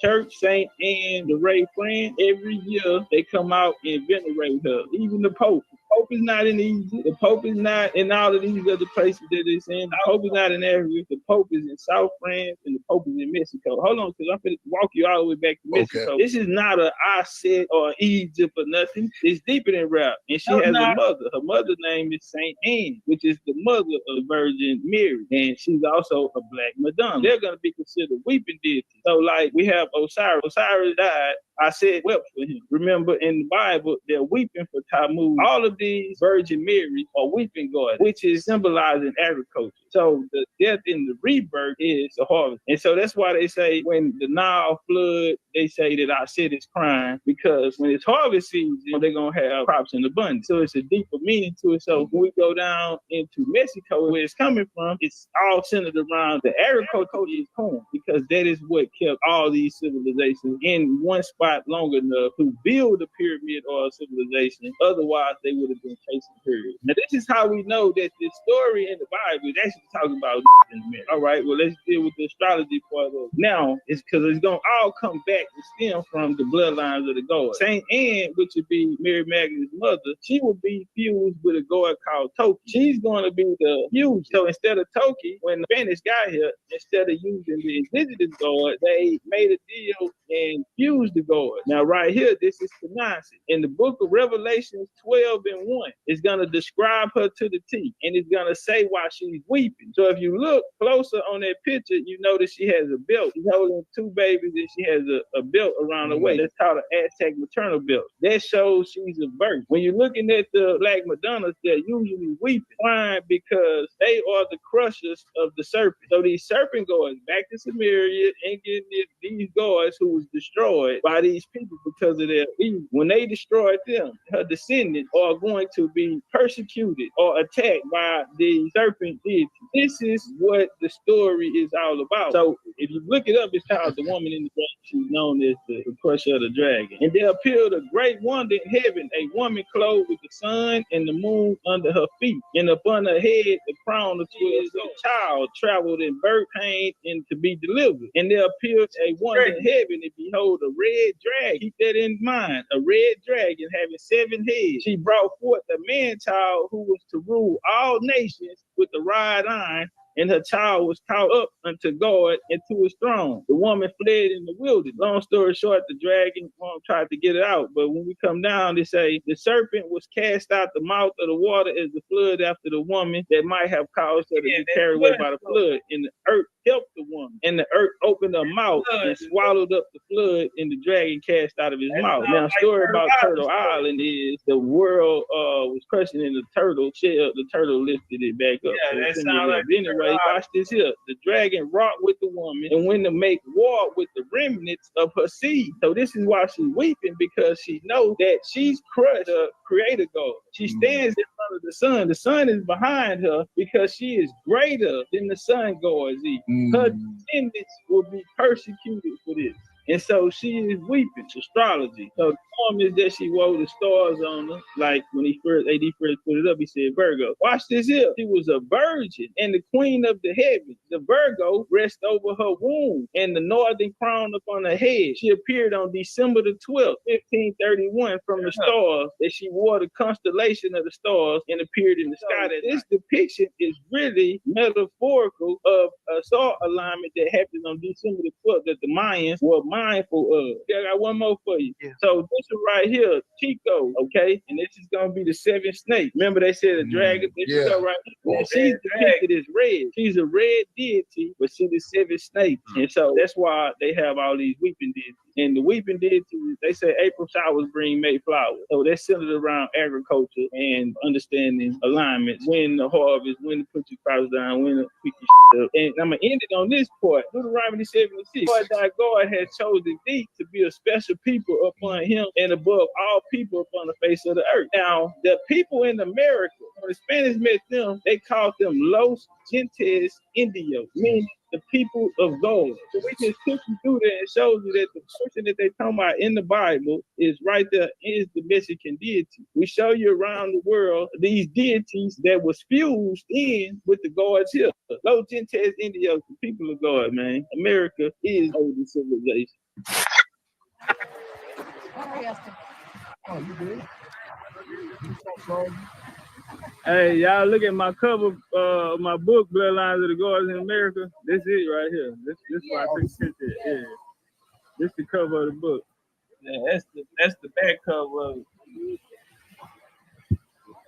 All right, we moving on. So boom, so one of the kids was Sarah Kali, and they venerate her. So her mom is Saint Anne. So they're gonna fuse her with a god named Toki, as I explained. So this is Saint Anne de France. Now this southern France, but this same church is also in Scotland. Shh, let me be quiet. I won't get too much game up because that's what France really was. But we're gonna walk it down. Act like we ain't just say that. So this is Toki. Now we're gonna come here. This is Sarah Kali. She is one of the patrons of Christianity, identified. Sarah is the daughter of Jesus Christ and Mary Magdalene, who makes her a divine human in the second generation primordial, bloodlines of the gods. This is what the Knights of Templars were protecting. This is one of the secrets. They were protecting the bloodlines. It's a movie called, I can't think what's called. Hank was in, Tom Hank, and help me out, bro, Rich. Tom Hank. It was about boom, boom, boom, boom, boom, boom, boom. The chatter. No, it'll come to me though. The Holy Grail though. It was about the Holy Grail, and the Holy Grail being the bloodline. They said the Da Vinci Code. Da Vinci Code. Thank y'all. Appreciate y'all. All right, we appreciate y'all. I got the smartest chat and on YouTube. Yeah, already. I see they working. Have you ever seen that movie though? No, I have not seen it. No. Man, no. check it out. When you check it out, this video will start to make sense because this conversation's been around for a long time. But we'll see. Because Jesus is gonna come from a particular family, and they're gonna be part of these people who had the science and knowledge of bloodlines of the God. He was up next to really be the main figure, but we'll see he'll be persecuted. Right here, Encyclopedia, Goddess and Herons, we turn it 9. The fusion of Tanasi, Eagle Solar Goddess. So they talk about, for example, the goddess Tanasi, that's an Aztec goddess. They will merge her with the Virgin Mary. Tanasi will be and they will call it the Virgin of Guadalupe. Every year, millions of seeking pilgrims visit Mexico City. Why? They descend on Mexico City to honor Lady Guadalupe, who was a man appeared Juan Diego 1531. Now, both of these, when they show the Pope bowing down to a black Madonna, Brother Rich, that's Lady Guadalupe. That's what they're not telling you, because here we go right here. Pope France, the image of Our Lady Guadalupe points to us. This is what he said. The Virgin teaches us about God's gift, abundance, blessing. Pope Francis said Saturday is the feast of the Lady Guadalupe. So when people are saying that he's bound down to Aset and Hebrew, that is not true. When people say it's Jesus and Mary Magdalene, that is not true. He's bowing down to Lady Guadalupe. Lady Guadalupe is a fusion god. Aztec call her Tanasi, and the Mayan, she will be the jaguar goddess Ishel. Let's walk. So we speak about she's in birth. That's an Aztec birth belt around her. In France, Putin had her put on in Russia, and they have what they call is the band that she wore when she gave birth, but it's in Moscow. When Columbus came over, Columbus said he was looking for Jerusalem. And right here in LA Times, they said Columbus was not lost when he came. Abby writes, Columbus knew he was nowhere near India, and that he was so torn by the people he found, he called them Los Gentiles Indios, meaning the people of God. And that's where you get Deuteronomy 76, for thou art holy people unto the Lord thy God. The Lord thy God had chosen thee to be a special people unto him above all people of the face of the earth. I actually beat ISUPK in the debate trying to use this, but I had to give them their work and tell them, no, this is American Indian business. Take that back to Israel. Yeah, I gotta go back to Israel. They tried it though. 12 choice couldn't help them. Right here, we're gonna go to Mexican folk as we turn it down. There were 3 very popular black Christ in Mexico. Hold on, before I go on, let me do this here, because we gotta source it up. Let me do this before I move on. Boom, boom, boom, boom, boom. Where you at, Chief? I don't want Bloodlines to go at. Give me Black Madonna. Okay, boom. So, like okay, well, we'll go here first. So, this is the Mayan version. This is the version of Michelle. See, I call her baby. That's my baby. I've been there like 4 or 5 times, so I'm just comfortable out there. But she's depicted as us. And I want to show your audience something. When we go to the sign, the sign says pre-Hispanic Mayan offers. So earlier we showed that the Egyptian, when they did their religion offerings, they used American resources to do so. Now this is pre-Hispanic. So what does pre-Hispanic mean? How did they look? Well, this is a lady giving offerings. See, when you go out there, it's different, Brother Rich. Then, you know what I'm saying, us reading these books, they ain't going to show us unless we go. So this is why I go. So even little homie in the back, they giving offering right now. But I did want to get up on E-Shell. Show the fam out there. That's one of our events. And all right, now let me get out of here. So I wanted to just show she is a fertility god. She usually depicted melanated or as the moon. 1531, the guy that found her, one, he also himself is a dark-skinned Mayan. Anybody can go look this up. Diego. Now let me show you something. Let me go here because we got to source it all the way up. Now, this me. All right, I'm talking. So boom, let's pop out. Let's get to it. So right here, like I say, they celebrate her. She's even melanated right here. This is one Diego right here. He's melanated. So all of these people out here, though, none of them look like her. I'm the only person out there look like this.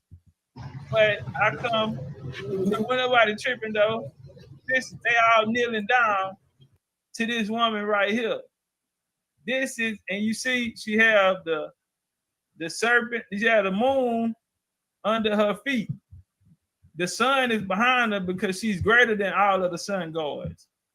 She is standing on top of the crescent moon. Underneath it is the serpent. She is the crusher of the serpents. But her descendants, she weeps because her descendants will forever be persecuted. And there's only one people in this world who will walk around here without an identity, or identity that get changed, you know, every time somebody come up with a new name. But this me out here venerating the God and showing on December 12th that is really going down. We're going to close down with this one. Let me see. Boom, boom, boom. Well, yeah, Chief, you got to be better than that. All right, we're going to show the Aztec. This me. Now, they told us this who we come from in Africa. This me, Mexico City. I done ran up on Lucy. Now, this is what the Pan-Africans give us. This is what they gave us, and we got to take it. That's what they told us. But when we come over here, let's come down. Let's hit the corner. Yeah, they got a lot of bone talk. Okay, here we go. So, boom, when I walk in this room, these are depictions of the Aztec. This is in the Anthropology Museum of Mexico City. The Lord. You gotta come, man. When you come down here, you get the primaries. You get the primaries. Not that shit you niggas sitting here Googling. You go. Yeah. You come down here, you get the primaries. We're gonna finish it off with this one. What you at with it, T?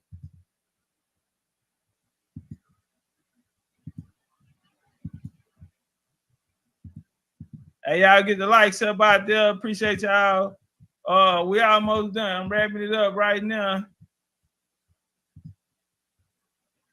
I know you did.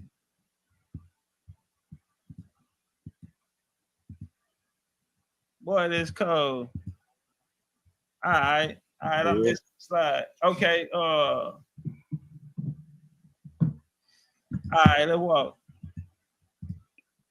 One of the most important agricultural crop that went around the world that we've seen would be corn. And that would fingerprint a key marker into who brought the civilization, because the corn originates here in the Americas and it had to be genetically modified. It's not an organic seed. And so that is one of the clear indications that this science was taken around the world. And it actually helped others, such as Egypt. In Karnak, we see Osiris body laying flat and we see agriculture growing out of it. So it's wheat, but when you translate it, Turkish wheat is Indian corn. And so this is actually corn growing out of Osiris, because Osiris represents one of the resurrection deities. Whenever you hear resurrection, it's all allegory centered around agriculture. So you have something called the green meat. Osiris is depicted as a green meat. You have Pakal down in America, in our culture.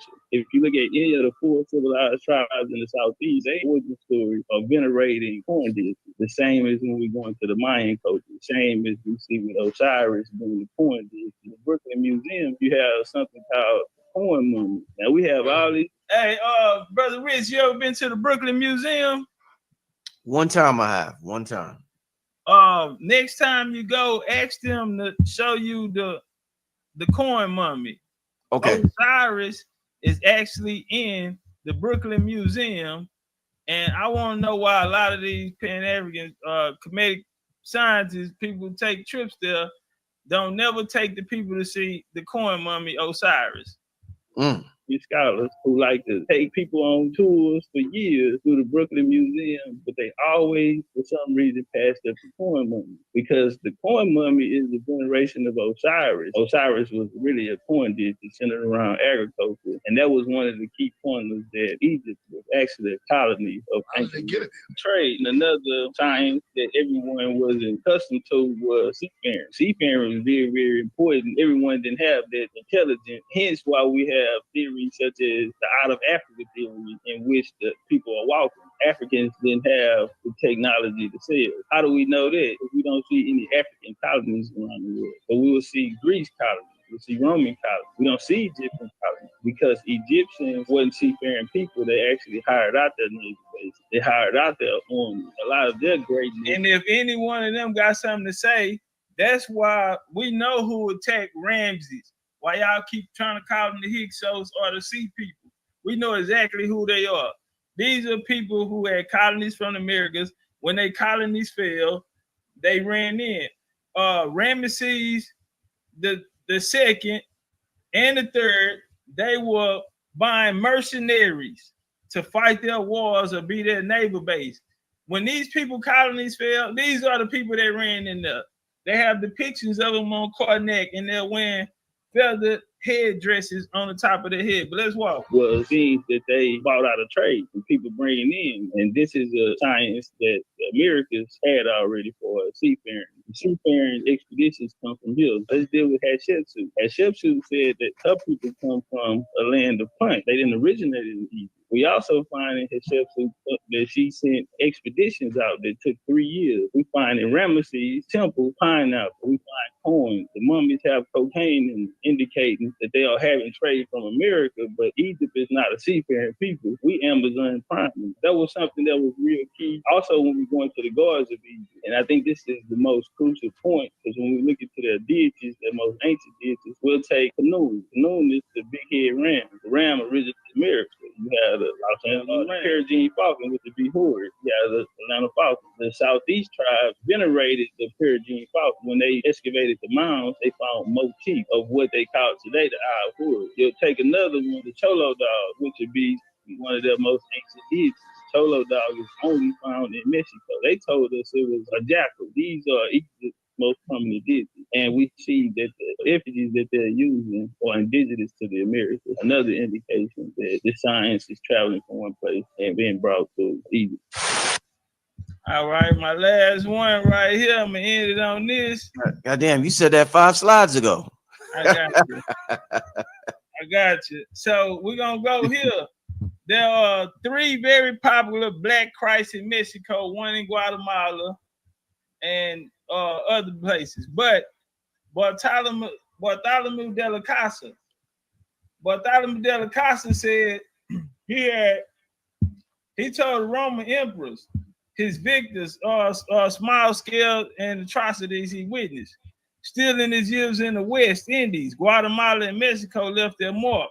His claim that the Scourge Indians presented the crucified Christ is witnessed in the image that appeared in multiple chapels throughout Central America. So every year, just like we seen Sarah Colley, we seen St. Anne, well, every year on August the 9th, they worship Black Christ, Cristo Negro of San Roman. This is every year the Black Christ parade. We don't never catch that on the news or see that one. We come here after the Spanish conquest, 1524, it was coming for the quiche to identify Jesus Christ either with their patron god Tohil or Hunapu, one of the principal heroes of the Popol Vuh. That's where a lot of people say they wrote the Bible from. Took the stories from the Bible from. This process of religion syncretism almost triggered a religious war in Guatemala among many Highland Mayan survivors who saw nothing new in Christianity and wished to continue to worship their own gods. They had already had one. So right here, the quiche undoubtedly equated Jesus Christ with Hunapu, being that they both sacrificed by their enemies and hung on the tree before rising from death. The association did not end with the defeat of Mexican pseudo-prophet. Spanish conquistador missionaries set up crosses in places of indigenous worship to symbolize the victory of Christianity over paganism. And so we had our own deities worship. This is a brother right here with locks, and he was hung on a tree. Well, they came in the book of Acts. It says Jesus was hung on a tree.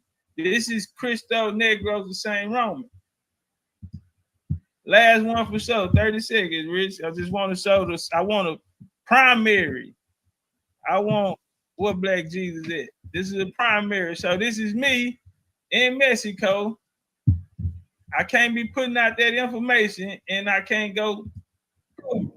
So this is me going down there to Mexico to go find the Black Jesus that they said it was 3 originals down there. Well, I'm here and I'm about to go find the original. This is an old world building.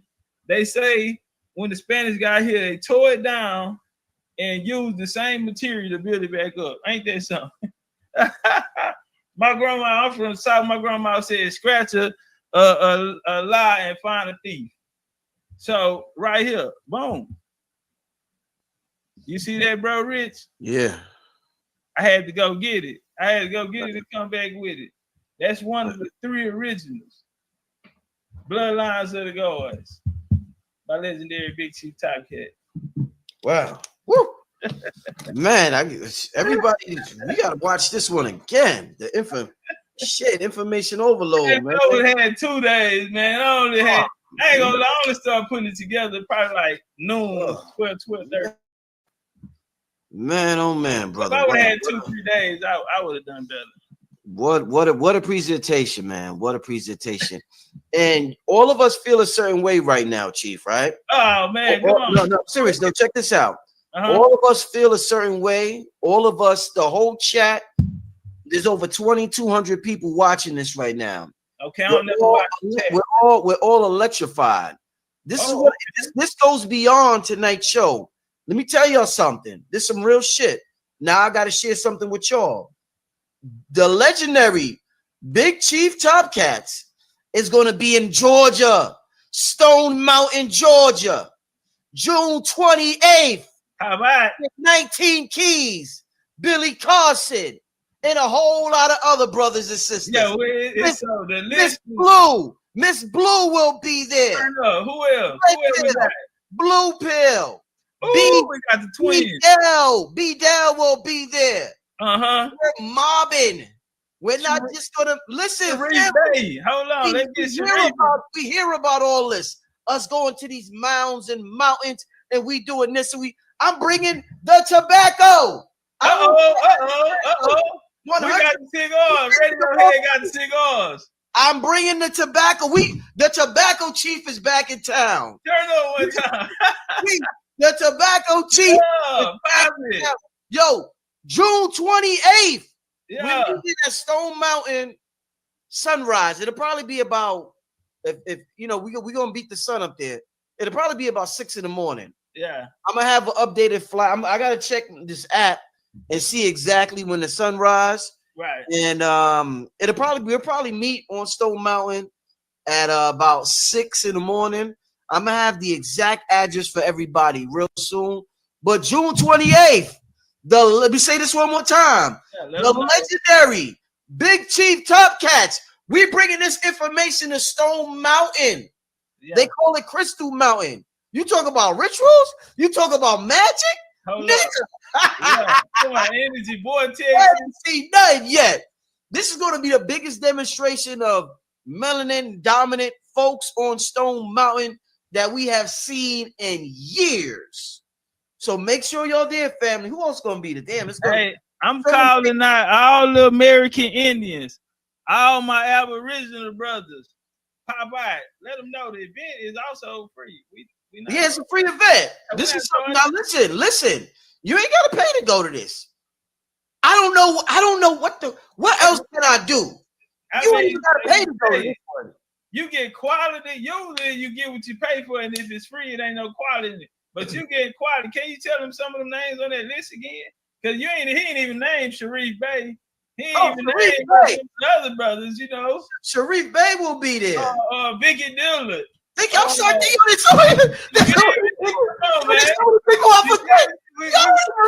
everybody. I don't remember half the people. This is an all-star cast, man.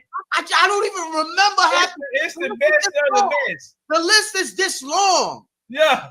It's gonna be star power. Yeah, and it's free. Cosmic star power. Anybody could come. This is bigger than a lecture. We make it a demonstration to the cosmos on this mountain that day. Never's been done before. This is a unique time in history. Don't say you couldn't make it. The shit is free. Don't say, oh, this maybe ain't no next time. It's only June 28th. It's June 28th. Make sure this is an all-star cast. Yeah. Treat it like it's the last day on earth, man. Yeah. Treat it like it's the last day on earth. Treat it like it's the last time we can get together, man. Damn, man. So many people go to. Oh man, it's gonna be incredible, y'all. It's gonna be absolutely incredible. Make sure y'all there. I don't know what else there is to be said. I forgot my sister Vicky Dillard was going there. Shout out to Vicky Dillard. She did a magnificent job on the channel the other week. I'm hype. I'm gonna calm down now. No, don't calm down. I want y'all to ask the questions. Y'all was live in the chat, so let me put the brother on the solo screen. Give me some questions. Oh man, yo, I'm telling y'all, man, this is gonna be it right here. Remember, yo, I think the idea was made last time you was on the show. Right. The idea actually came. I called Topcatz. I was telling him about my me looking up my ancestry in South Carolina and all of that. I was like, yo, come on the show. Let's talk about the Seminoles. During the show, we started talking about the idea. And I was like, yo, I'm going to holler at this one. I'm going to holler at that one. Yo, family, this son I would have said, I ain't even going to say, just make sure y'all be there. Yeah. I know one of the secrets. And I ain't Yeah. But I'm telling you that I'm saying pull up because it's some things I can't even say. So yeah, little ones could come as long as they could climb, as long as you could ensure their safety. They can make it up the mountain. We'll be there to help. We're gonna look out for each other. But we all know our little ones, whether they could, they may not, just make sure your little ones is able to do it. You know what I'm saying? Somebody said I could feel it. Like, yeah, that energy right there, that's real. I want y'all to feel it. I want y'all. This is who we are. We are excitement. We the illustrious ones. Yeah. We are all that. We are magnificent. Let's get to some questions. Wow. Ooh. How do we connect? They want to know how can they connect with you, Topcatz? Legendary Topcatz on YouTube, Legendary Topcatz _22 on Instagram, Legendary BCU Chief Topcat on TikTok, BigChiefUniversity.com. If y'all want to get any of my books, the topic that we just spoke about tonight, a lot of that information is in this book right here, America, Bloodlines of the Gods and Civilization. You can get it on BigChiefUniversity.com or Amazon. And this is what we call the Indian Bible. I'm not black, I'm Indian, the miseducation of Black Americans. Y'all go pick this up. It's called the Indian Bible. June the 7th, the untold history of the true American Indians, reclaiming identity and legacy. This is a course that we started June the 7th. Pop out. Yo, University.com. The first question, it was a comment that was posed earlier that I wanted to ask you about, because I keep hearing you say we Indians, and I keep hearing people get at you for saying that. They a lot of people attack you for saying that. I said, I seen this comment here. We are not Africans, period. We are not no Indians either. We are native Black people. What would be your response to that? We ain't no goddamn Indians either, Topcat. We native Black people. What's your response? Well, my response to that, no disrespect, but that's coming from a person who haven't found themselves in the story. So just judging off that question, I can tell that person haven't delved into genealogy, meaning the looking for her people or don't know who they are. So they'll oftentimes, push that on other people. But this is not a we all. If you don't have the same mama and daddy, then you have a different story. That's what I love about this Indian game. It's not a one size fit all. Everyone has their own story, and everyone has a duty to go find themselves in the story of history. And there's a way, a method to do it. Genealogy. Start with yourself. You have parents, find their parents and go far back as you can and find out who you really are and stop accepting doctrines or religions or other type other classifications that's being put on you. Find out who you really are.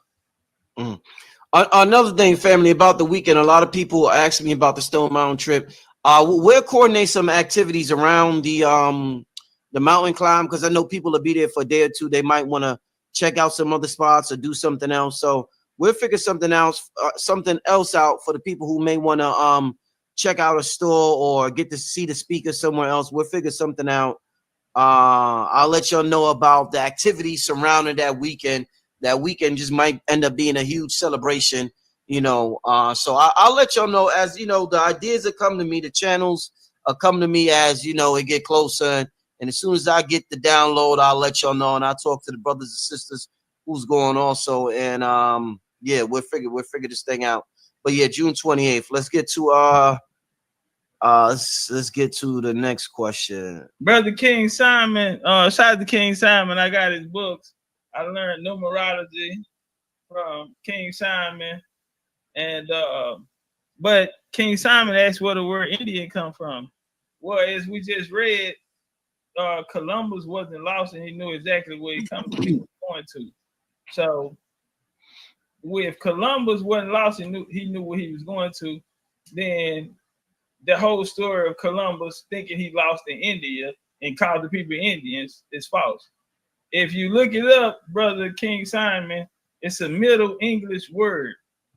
Indian is a Middle English word. Indian can directly tie back to what is called coats of arms. So I always tell people, don't worry about what tribe you're from, not about what tribe you're from. It's about your last name, because your inheritance is in your last name. So that was the way we was tricked. That's why they told us we lost our culture, we lost our history, lost our names. We have our slave master names, but Brother Rich, I can pull up right now from 1810 all the way up into 1870, and every slave master from North Carolina, Virginia, Georgia, Alabama, Texas, Oklahoma, gonna have a B. We can go to Indian Territory and pull up their records by itself. And all of the the named slave masters are gonna have a B. They're not gonna have no more than 1 to 3, 2, 3 slaves, and these are normal times gonna be their children, their wife, and their children. You feel me? Now, that's something that's misunderstood, and I can easily come back and clear it up. Brother King Simon, you can invite me on the show, brother, and let's build. I rock with you. All right. Let's get to the next question.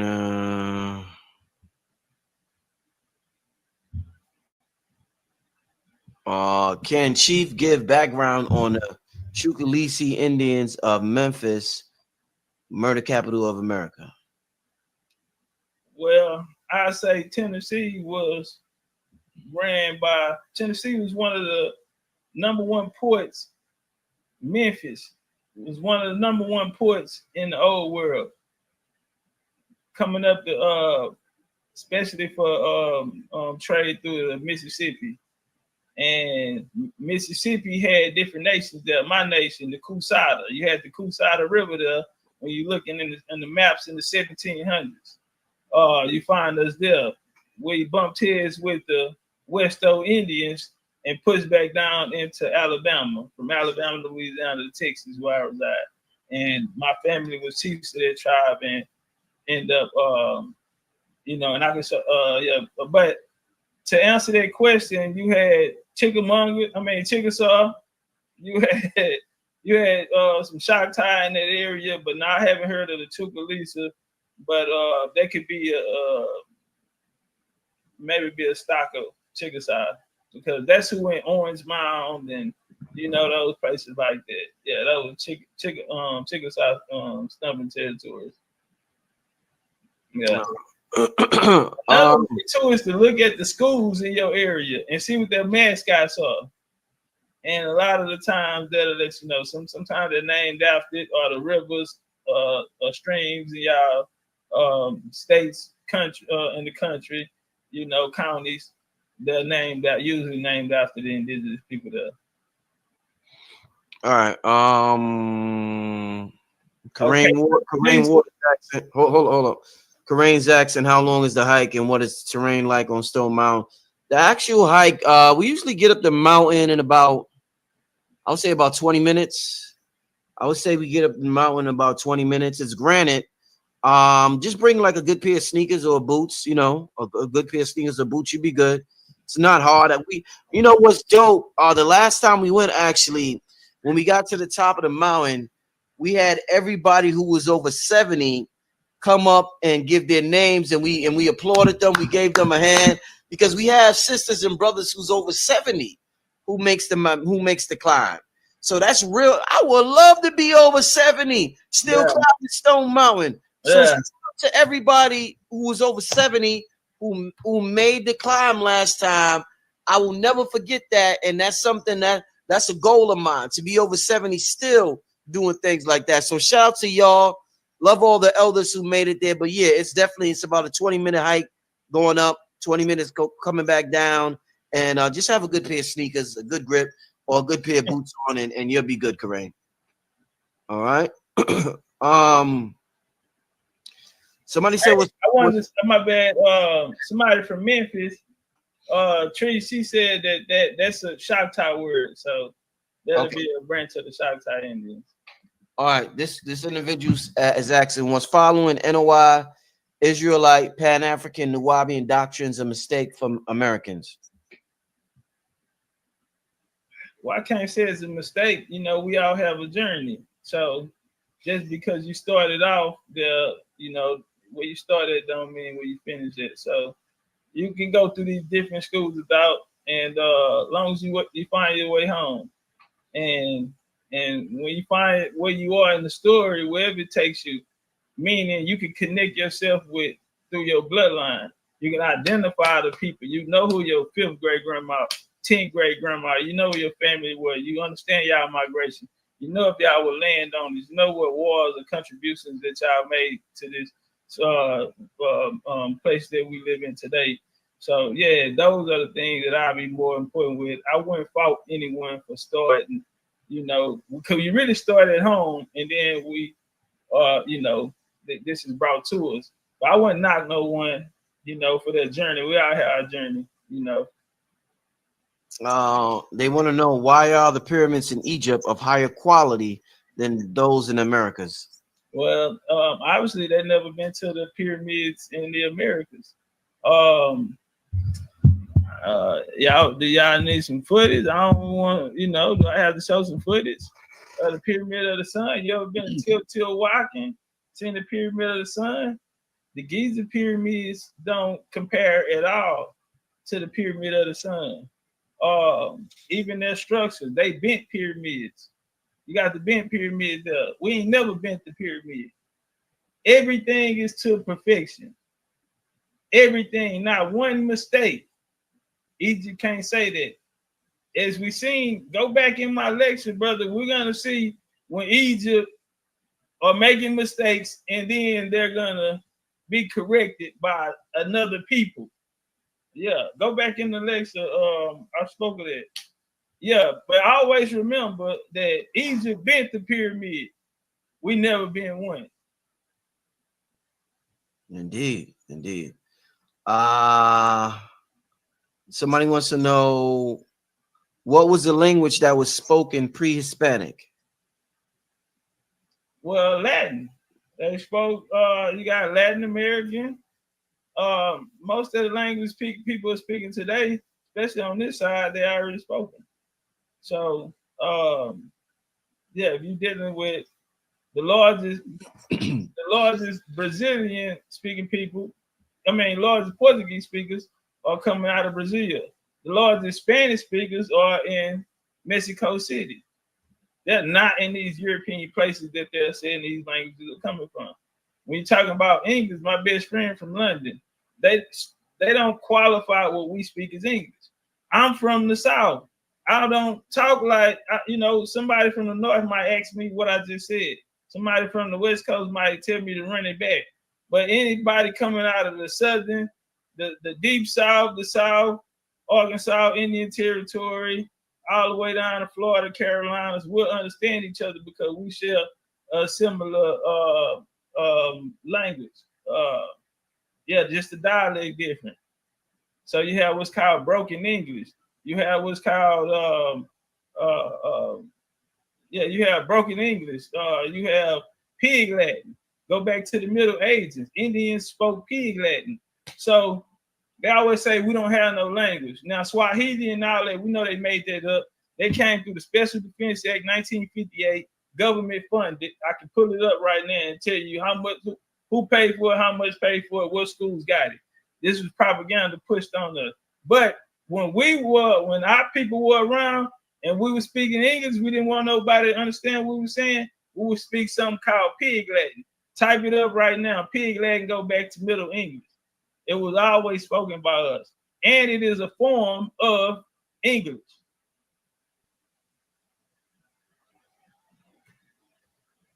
Yeah. So I say the language that, listen, you learn language coming up in the house with your parents. You're going to speak whatever language they speak. And if you have mixed race parents or parents of different cultures, then you'll pick up. You probably do both. But they're going to get their language from their parents. So if my grandma was born in the 1880s, her grandma was born in the 1860s, her grandma was born in the 1820s, and they still, you only going to speak the language that's coming out of the house, period. It's not an event in history that was ever recorded where somebody ran out and caught every person on any continent and changed their language. Everybody didn't go to school. Everybody didn't go to church. Everybody didn't live in coastal areas so they could easily be acquired. Some people lived in the interior. Some people lived in mountainous areas. So how did they get this language? It's just common sense that they would have already spoken. Now, what you can do is just change the name of the language that they speak in. Let them speak the language. We just talk about fusion. They didn't take the gods, they fused the gods. Let them continue to practice how they practice, but they just changed the deity. So that's no different than what they did with the classifications of us here. As we went through black, Negro, colored, and so on and so forth. So instead of changing everyone's language, we're just gonna change the name of the language that they speak. Simple.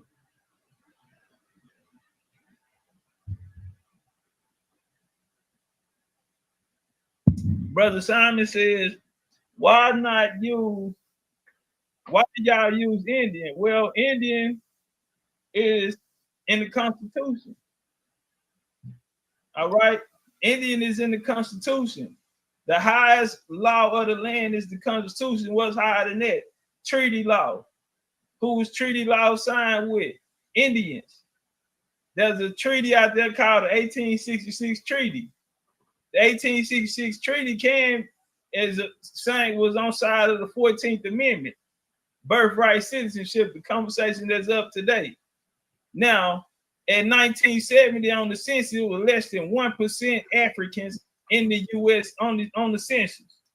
That's coming from the leading expert, co-founder of slavevoyages.org, who does numbers, census, routes, boats. He does numbers. In 1970, he says there were less than 1% of Africans in the United States in 1870. Wow. So we got a problem. Yeah. That's coming from the source. All right, yeah, my bad. No, I just want to get a couple more in before we get out of here. We're going to do about 2 more. I'm going to close on this for 5 seconds. So the reason why, like if we just talking, then I'll tell you, I'm Kusada. My mama was a Cherokee. That'll be easy. But if I'm speaking, why do we use Indian? Because it has legal, we're tied to the treaties. 1866, we won the Civil War. So we got the 1866 treaty. Those that converted over to, they brought in the Confederate. They didn't trust them. So if you look in the Choctaw, you look at the Creek, they got 140 acres of land. They had nobody over them. So right now, these 5 tribes that don't look like us are going to court now trying to remove us. 2016 Cherokee versus Nash case, where the Cherokee freedmen became Cherokee citizens, and that word freedmen dropped. And you know what happened? They got over $100 and some million. Why? Because it is money put away in the U.S. that belongs to us, and these tribes are trying to get it out. But since they're not signers of the treaty, and since we've been hit with propaganda to think that we're not even from here or associated with the land, but our family cemeteries are there. When we go to our family reunions, we go into the backwoods of the country. When we go on our burial sites, the backwood of the country that once was a plantation that bear the same last name we wear. So we get away from that when we are taught to think of ourselves outside of America and not with the ground that's standing on our feet where our inheritance is. So that's why we bang Indian. So because we're tied to those treaties and we're the people that are owed something here. Yeah. Indeed. Somebody said, why are there very few Indians in the Caribbean? They were decimated and replaced with Africans, ? Okay, well, again, there's a site called slavevoyages.org. On slavevoyages.org, they have 1,400 recorded voyages leaving Europe, going to the Caribbean and back to Europe, never approaching Africa. So these voyages, this story about Africa, that's why no disrespect, brother, but that's why y'all can't tell us African ancestor. Y'all can't tell us the name of nobody from Africa or tell us where y'all from in Africa. This guy said he don't do the DNA because the database is so low. You have a large population of people, but you have a very small database to go off of. So it's impossible. The numbers are not going to be fair. So it's a story. You have literature, you have linguistics, you have anthropology, you have census for the mathematical parts, and there are people who are finding these companies that were involved in this said trade, triangle trade, and they left manifest. and they tell what came on the ship. And if a person came, they're gonna give his name, height, occupation, mother, place of birth, all of these things. So there are documents in this. The proof is out there. The thing is, people can't find the proof. But I tell you what they can find. They can find a phone number to the oldest person in their family and call them up right now and ask them, was granny or grandpa ever told them a story about them having Indian heritage? And I guarantee the answer gonna be yes. Bars. Indeed. Yeah, King Simon, I see your text. King Simon just asked for your phone number. I'm gonna text you Topcatz phone number after the show, King Simon. Let me get to. We got 2 more questions, then we get out of here. Somebody wants to know: is negative old blood the bloodline of the gods? I heard that before, but you know, it ain't nothing I can prove. But yeah, in theory, I say yes. Mm-hmm. All right. Why Creole is very predominant in the Caribbean and certain part of Latin America? Well, Creole is a mixture. Creole is an amalgamation of different ethnicities, different people from different customs and cultures coming together.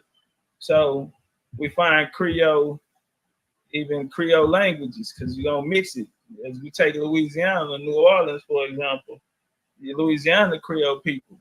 You have indigenous people, you have the French that come down there, you have the Germans coming in population, you had later on, you had people from Philippines, Spanish owned their territory for a while, which look like us, Mexicans look like us, Hispanics or the others. No, shout out to them. But yeah, that's why Creole, and it wouldn't just be there, because you find Creole in Sierra Leone, you find basically all British colonies. You're gonna find your Creole in the British colony. So you don't get Creole in Louisiana until after the war, 1812, or the Battle of New Orleans. All right, let's just keep it real, keep it funky. So now you get the Sierra Leone Company, 1777, where they're now taking over people, Arawak Indians from the 3rd Maroon War. They're moving them to their new base, Nova Scotia, which was in the hands of France, and they lost the 1763 Treaty of Paris. Now is British Nova Scotia, New Scotland. So they leave and go into Sierra Leone to help build their country up over there. And they have a Creole mix. Then you have South Africa, where you have the Germans, and then you have the French Huguenots are gonna go there. They're called the Boers, B-O-E-R-S.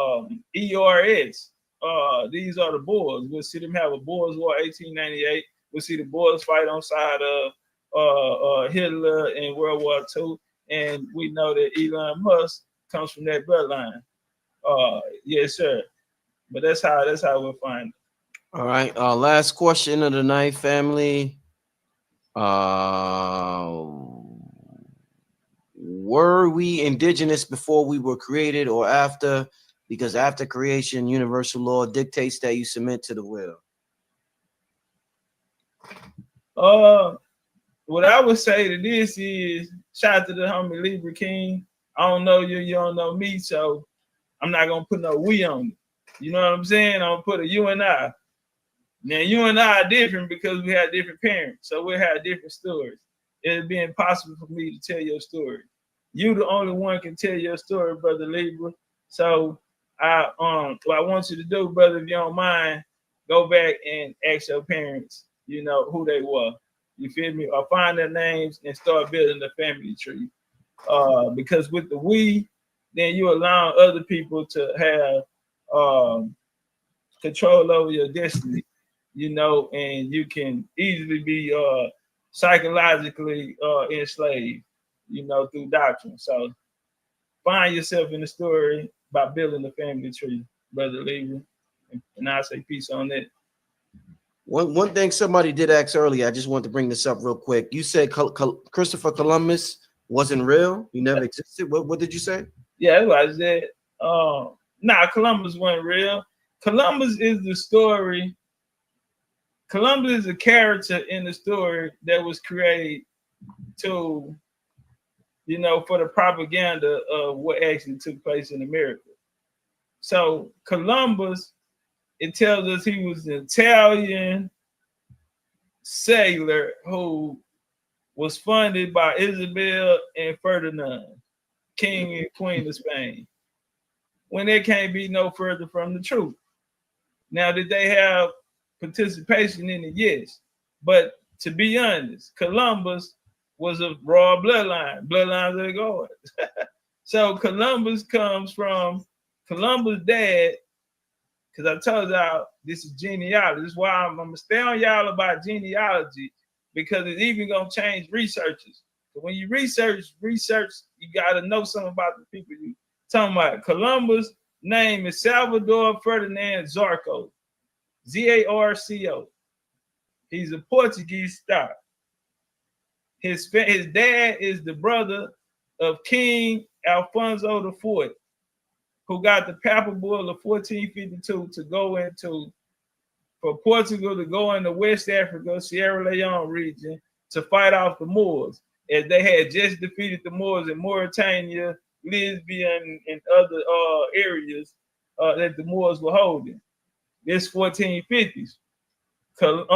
His brother is Ferdinand First and Second Duke of Beja, not Beja, BJA, Portugal, Cuba, Beja, Cuba, Portugal. Now, his mama name is what's his mama name? Isabel Zarco. Her dad name is Giles Zarco, who was right-hand man to Henry the Navigator, the guy who started the nautical school and started the first exploration of European settlers.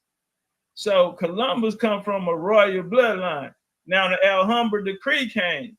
A guy named Louis de Santiago, who was a banker, they crossed over to Catholicism and became what's known as conversos or Moriscos.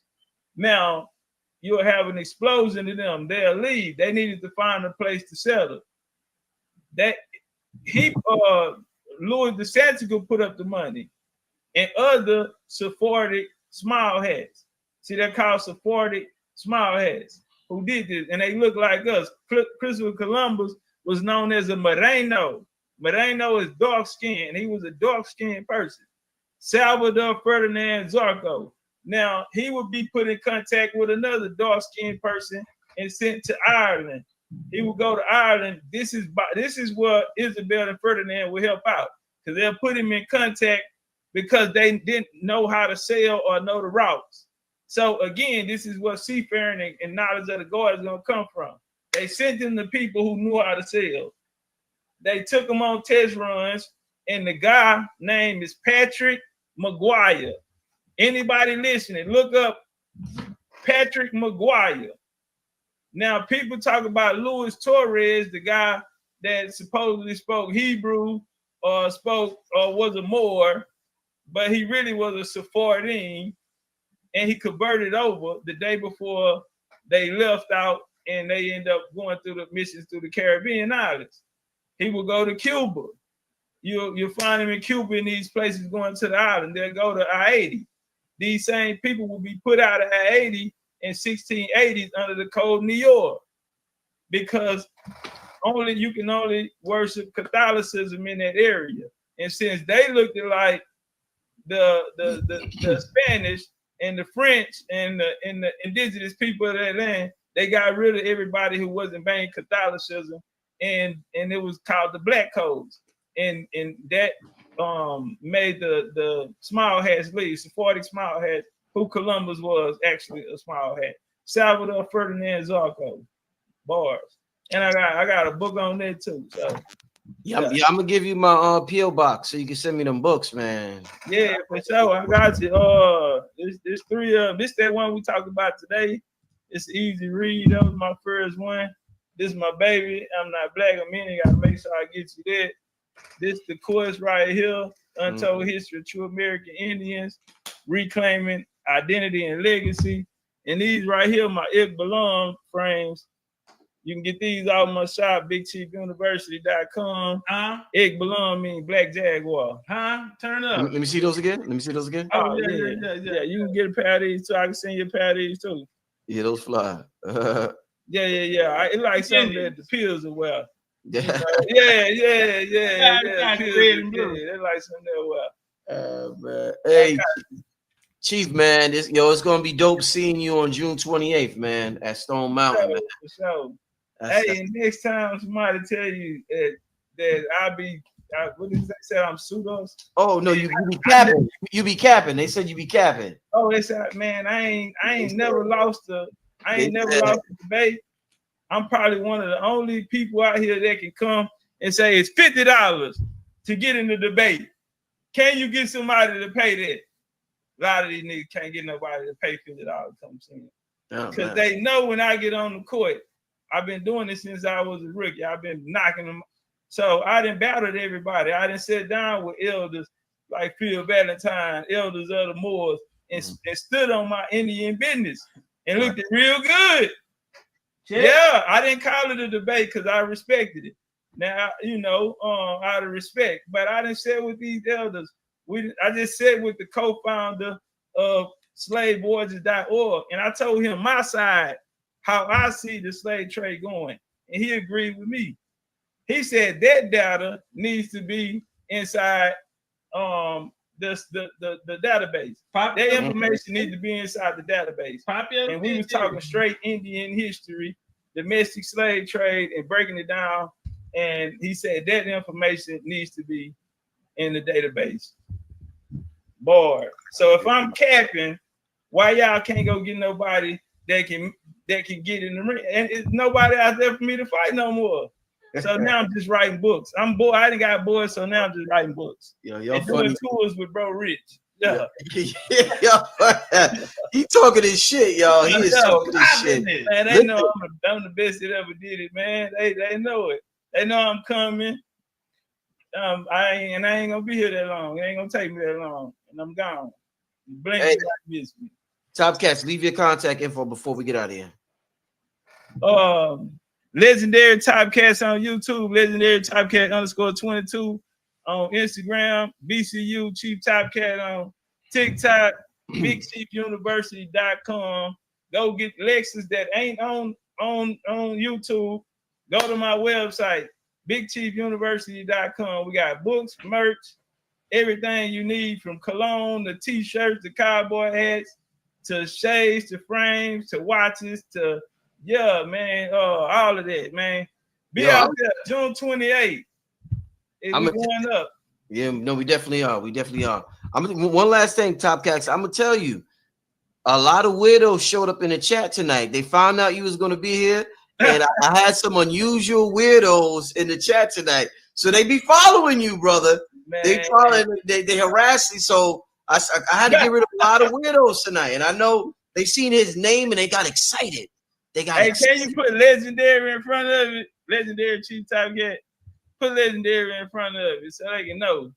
Indeed. But nah, man, I don't, bro, Rich, you've been doing this for a long time, man. When you get to a certain position, everybody want a chance.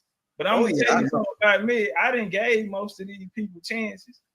Like we didn't have our running. We gotta get that. King Simon put Seville Bay on me, and I had to take care of Seville Bay.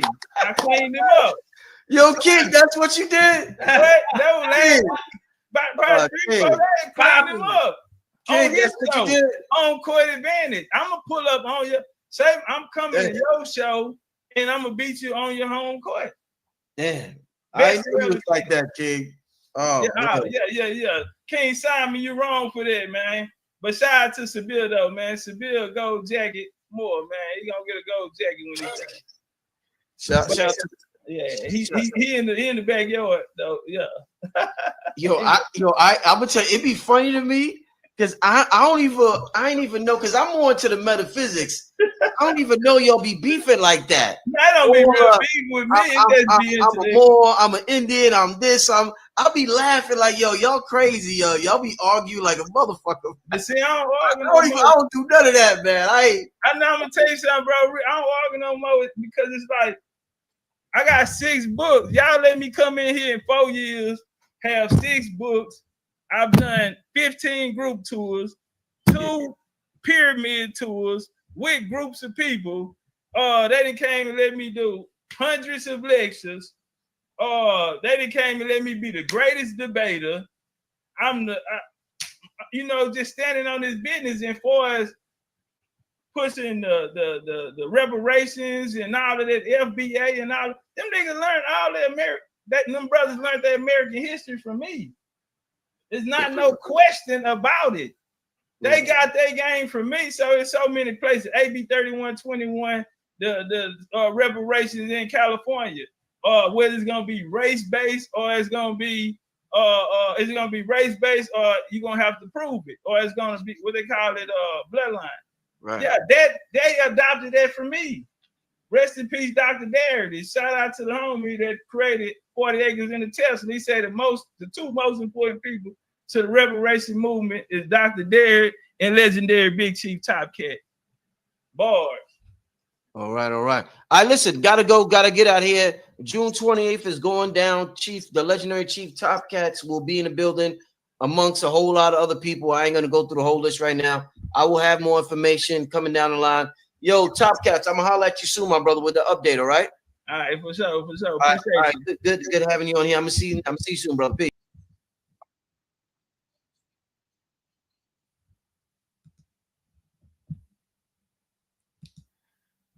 What y'all got to say? Are you not entertained? Are you not entertained? Isn't that why you're here? Big old Indian. Step on him, Chief. Step on him, Chief. See, I can't even say y'all I'm tired. Yeah, I can't even say y'all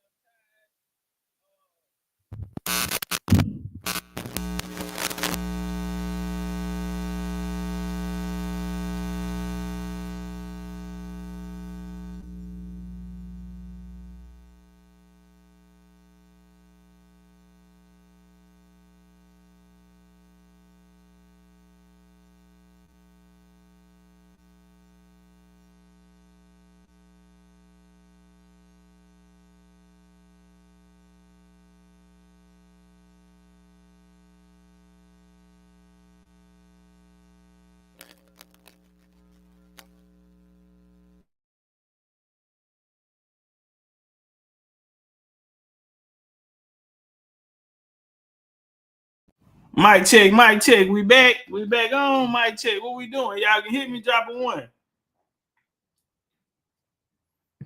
Drop a 1. Y'all can hit me.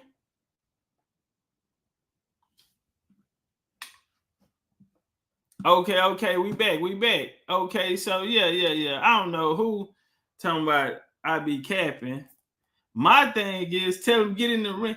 If I be capping, get in the ring with me. Get in there. Let's see what's up. Cause I feel like can't nobody, man. Listen, I ain't gonna say nothing. I'm just gonna say get in the ring with me. And let's find out who capping. Yeah, cause y'all just let me come through here and do what I wanted to do. Yeah. And my goal was always to put the power back into the people. I had ran across this little post, and I had to reshare it. It was goddamn the thing. Dosey posted this. Hold on, we can't play the music.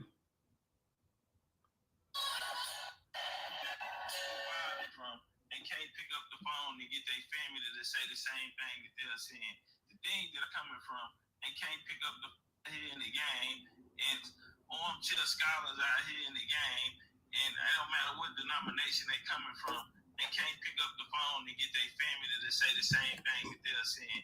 The thing that I'm saying come out the house. You feel me?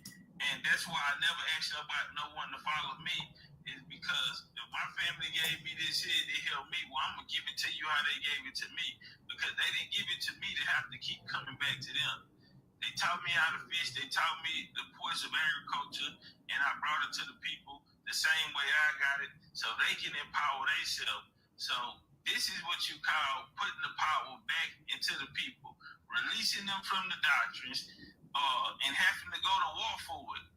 And when you get to that point to where you have fought all the wars and you defeated them all, and now you have all of this power, I chose not to keep it for myself.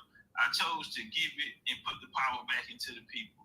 So that's one thing y'all want y'all to let them know about Topcatz, the misconception and the misunderstanding. In actuality, what he did was he slayed all of the doctrines so he could set the people free and send them back home where they will be safe, protected, and back connected to their roots.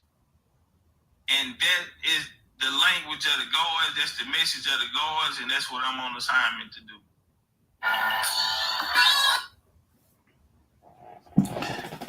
Can I get an amen? That brother say that's what he on assignment to do.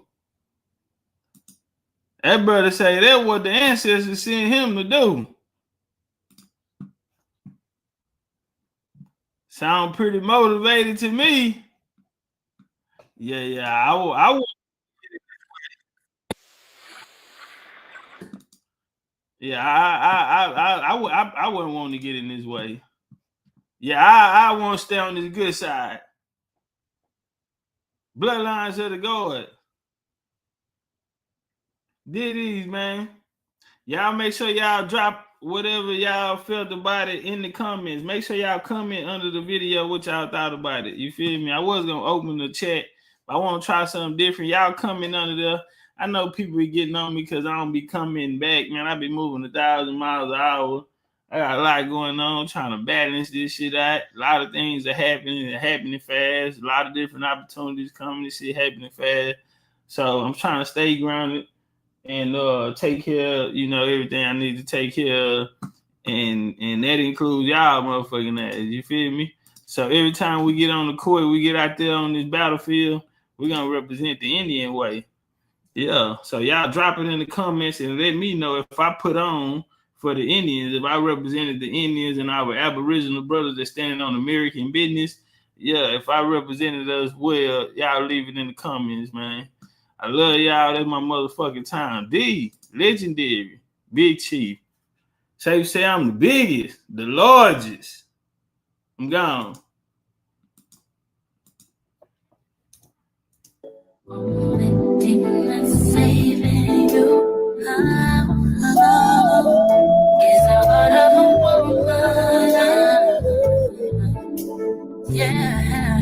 Look at Ebenezer. Ebenezer just so happy for me. Ebenezer just so happy for me. Ebenezer so proud of me. I'm happy I can make you proud, goddamn. And appreciate everybody else that been rocking with me on this journey. It's been a rocky one.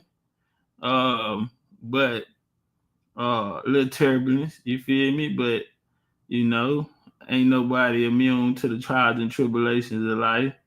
We all got a journey.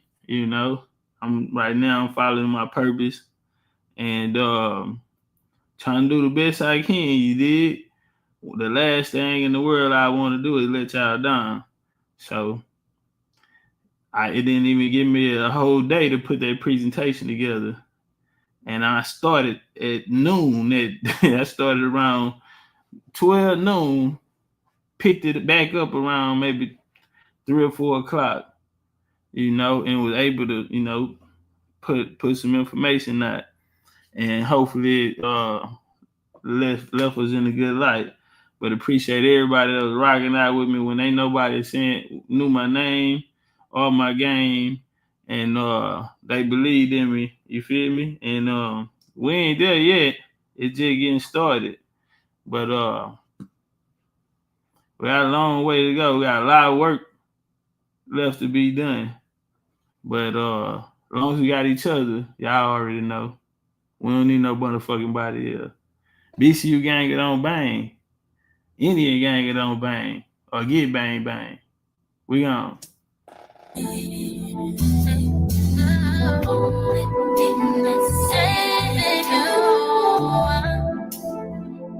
Is the heart of a woman.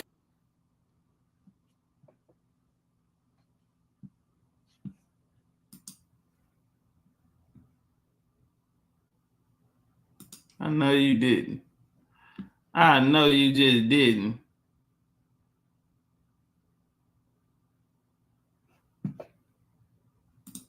Giving you love is the heart of a woman. Yeah. The only thing that's saving you is the heart of a woman. Yeah. Question is why I do the things I do. Answer I may never find, but I'll always choose you.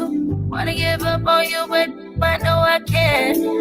I put the blame on me for giving you chances to chance. I can't stand. And I try to be strong, but I'm not scared. I put your words on your life this time.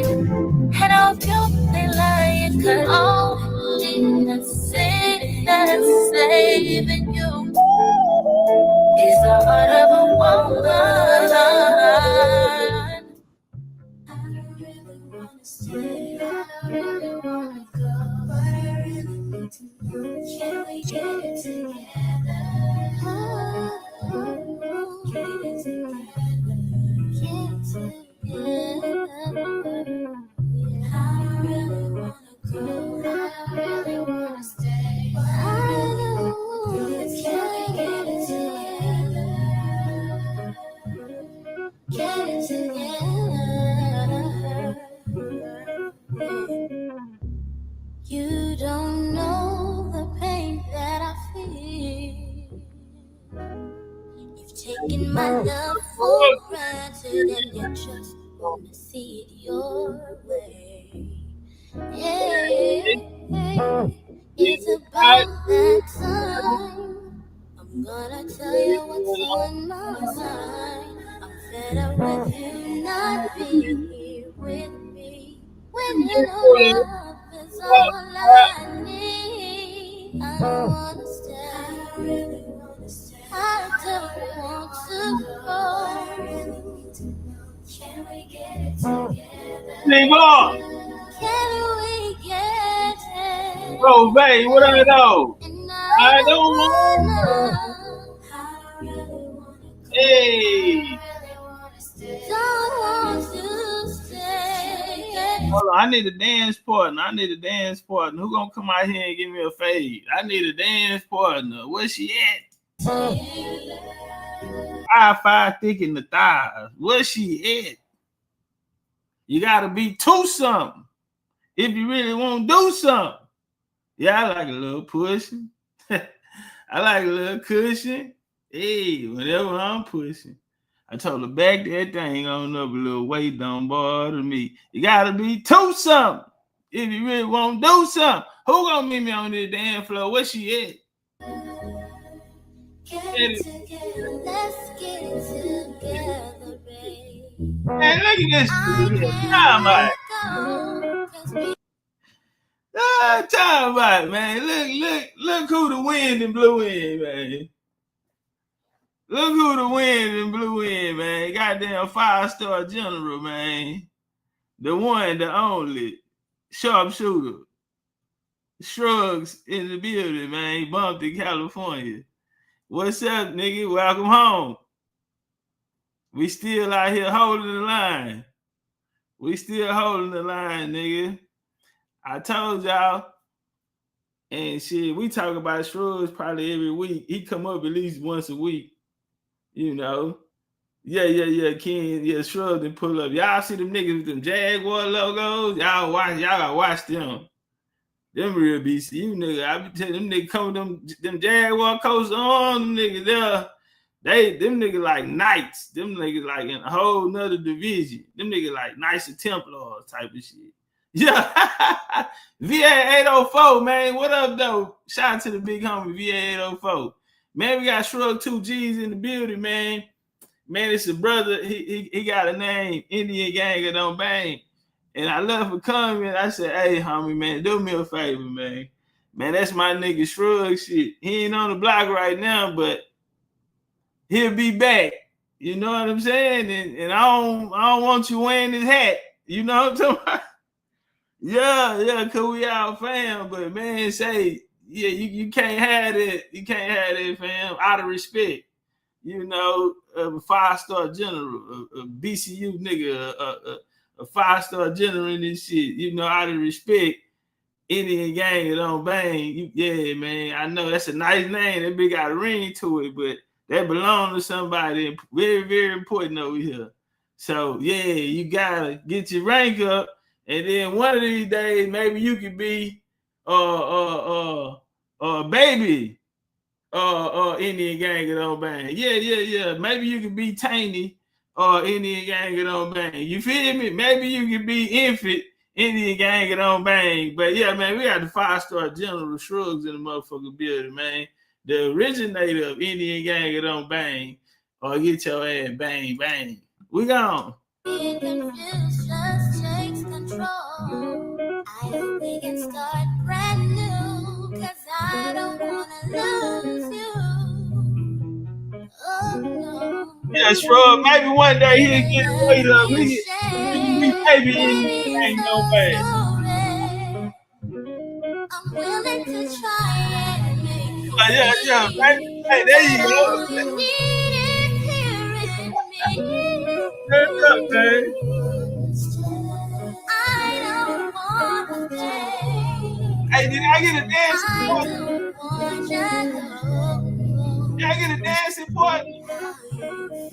Let me know how you feel. If I did, what's that? From my face. You gotta let me know just how you feel. Yeah, I don't wanna stay. No. I don't really wanna go, and I don't want to go. Get it together. Come on, baby, let's get it together. Somebody say it feel like the 90s in the coast. Somebody say it feel like house party days. Yeah, Spike one at the house party. What you talking about? Said I'm so confused. I just don't know what to do. I don't understand. No. You know I don't wanna stay. You know I don't wanna go. Baby, please listen to me. I don't wanna stay. Don't wanna go. Can we get it? I hope, I pray,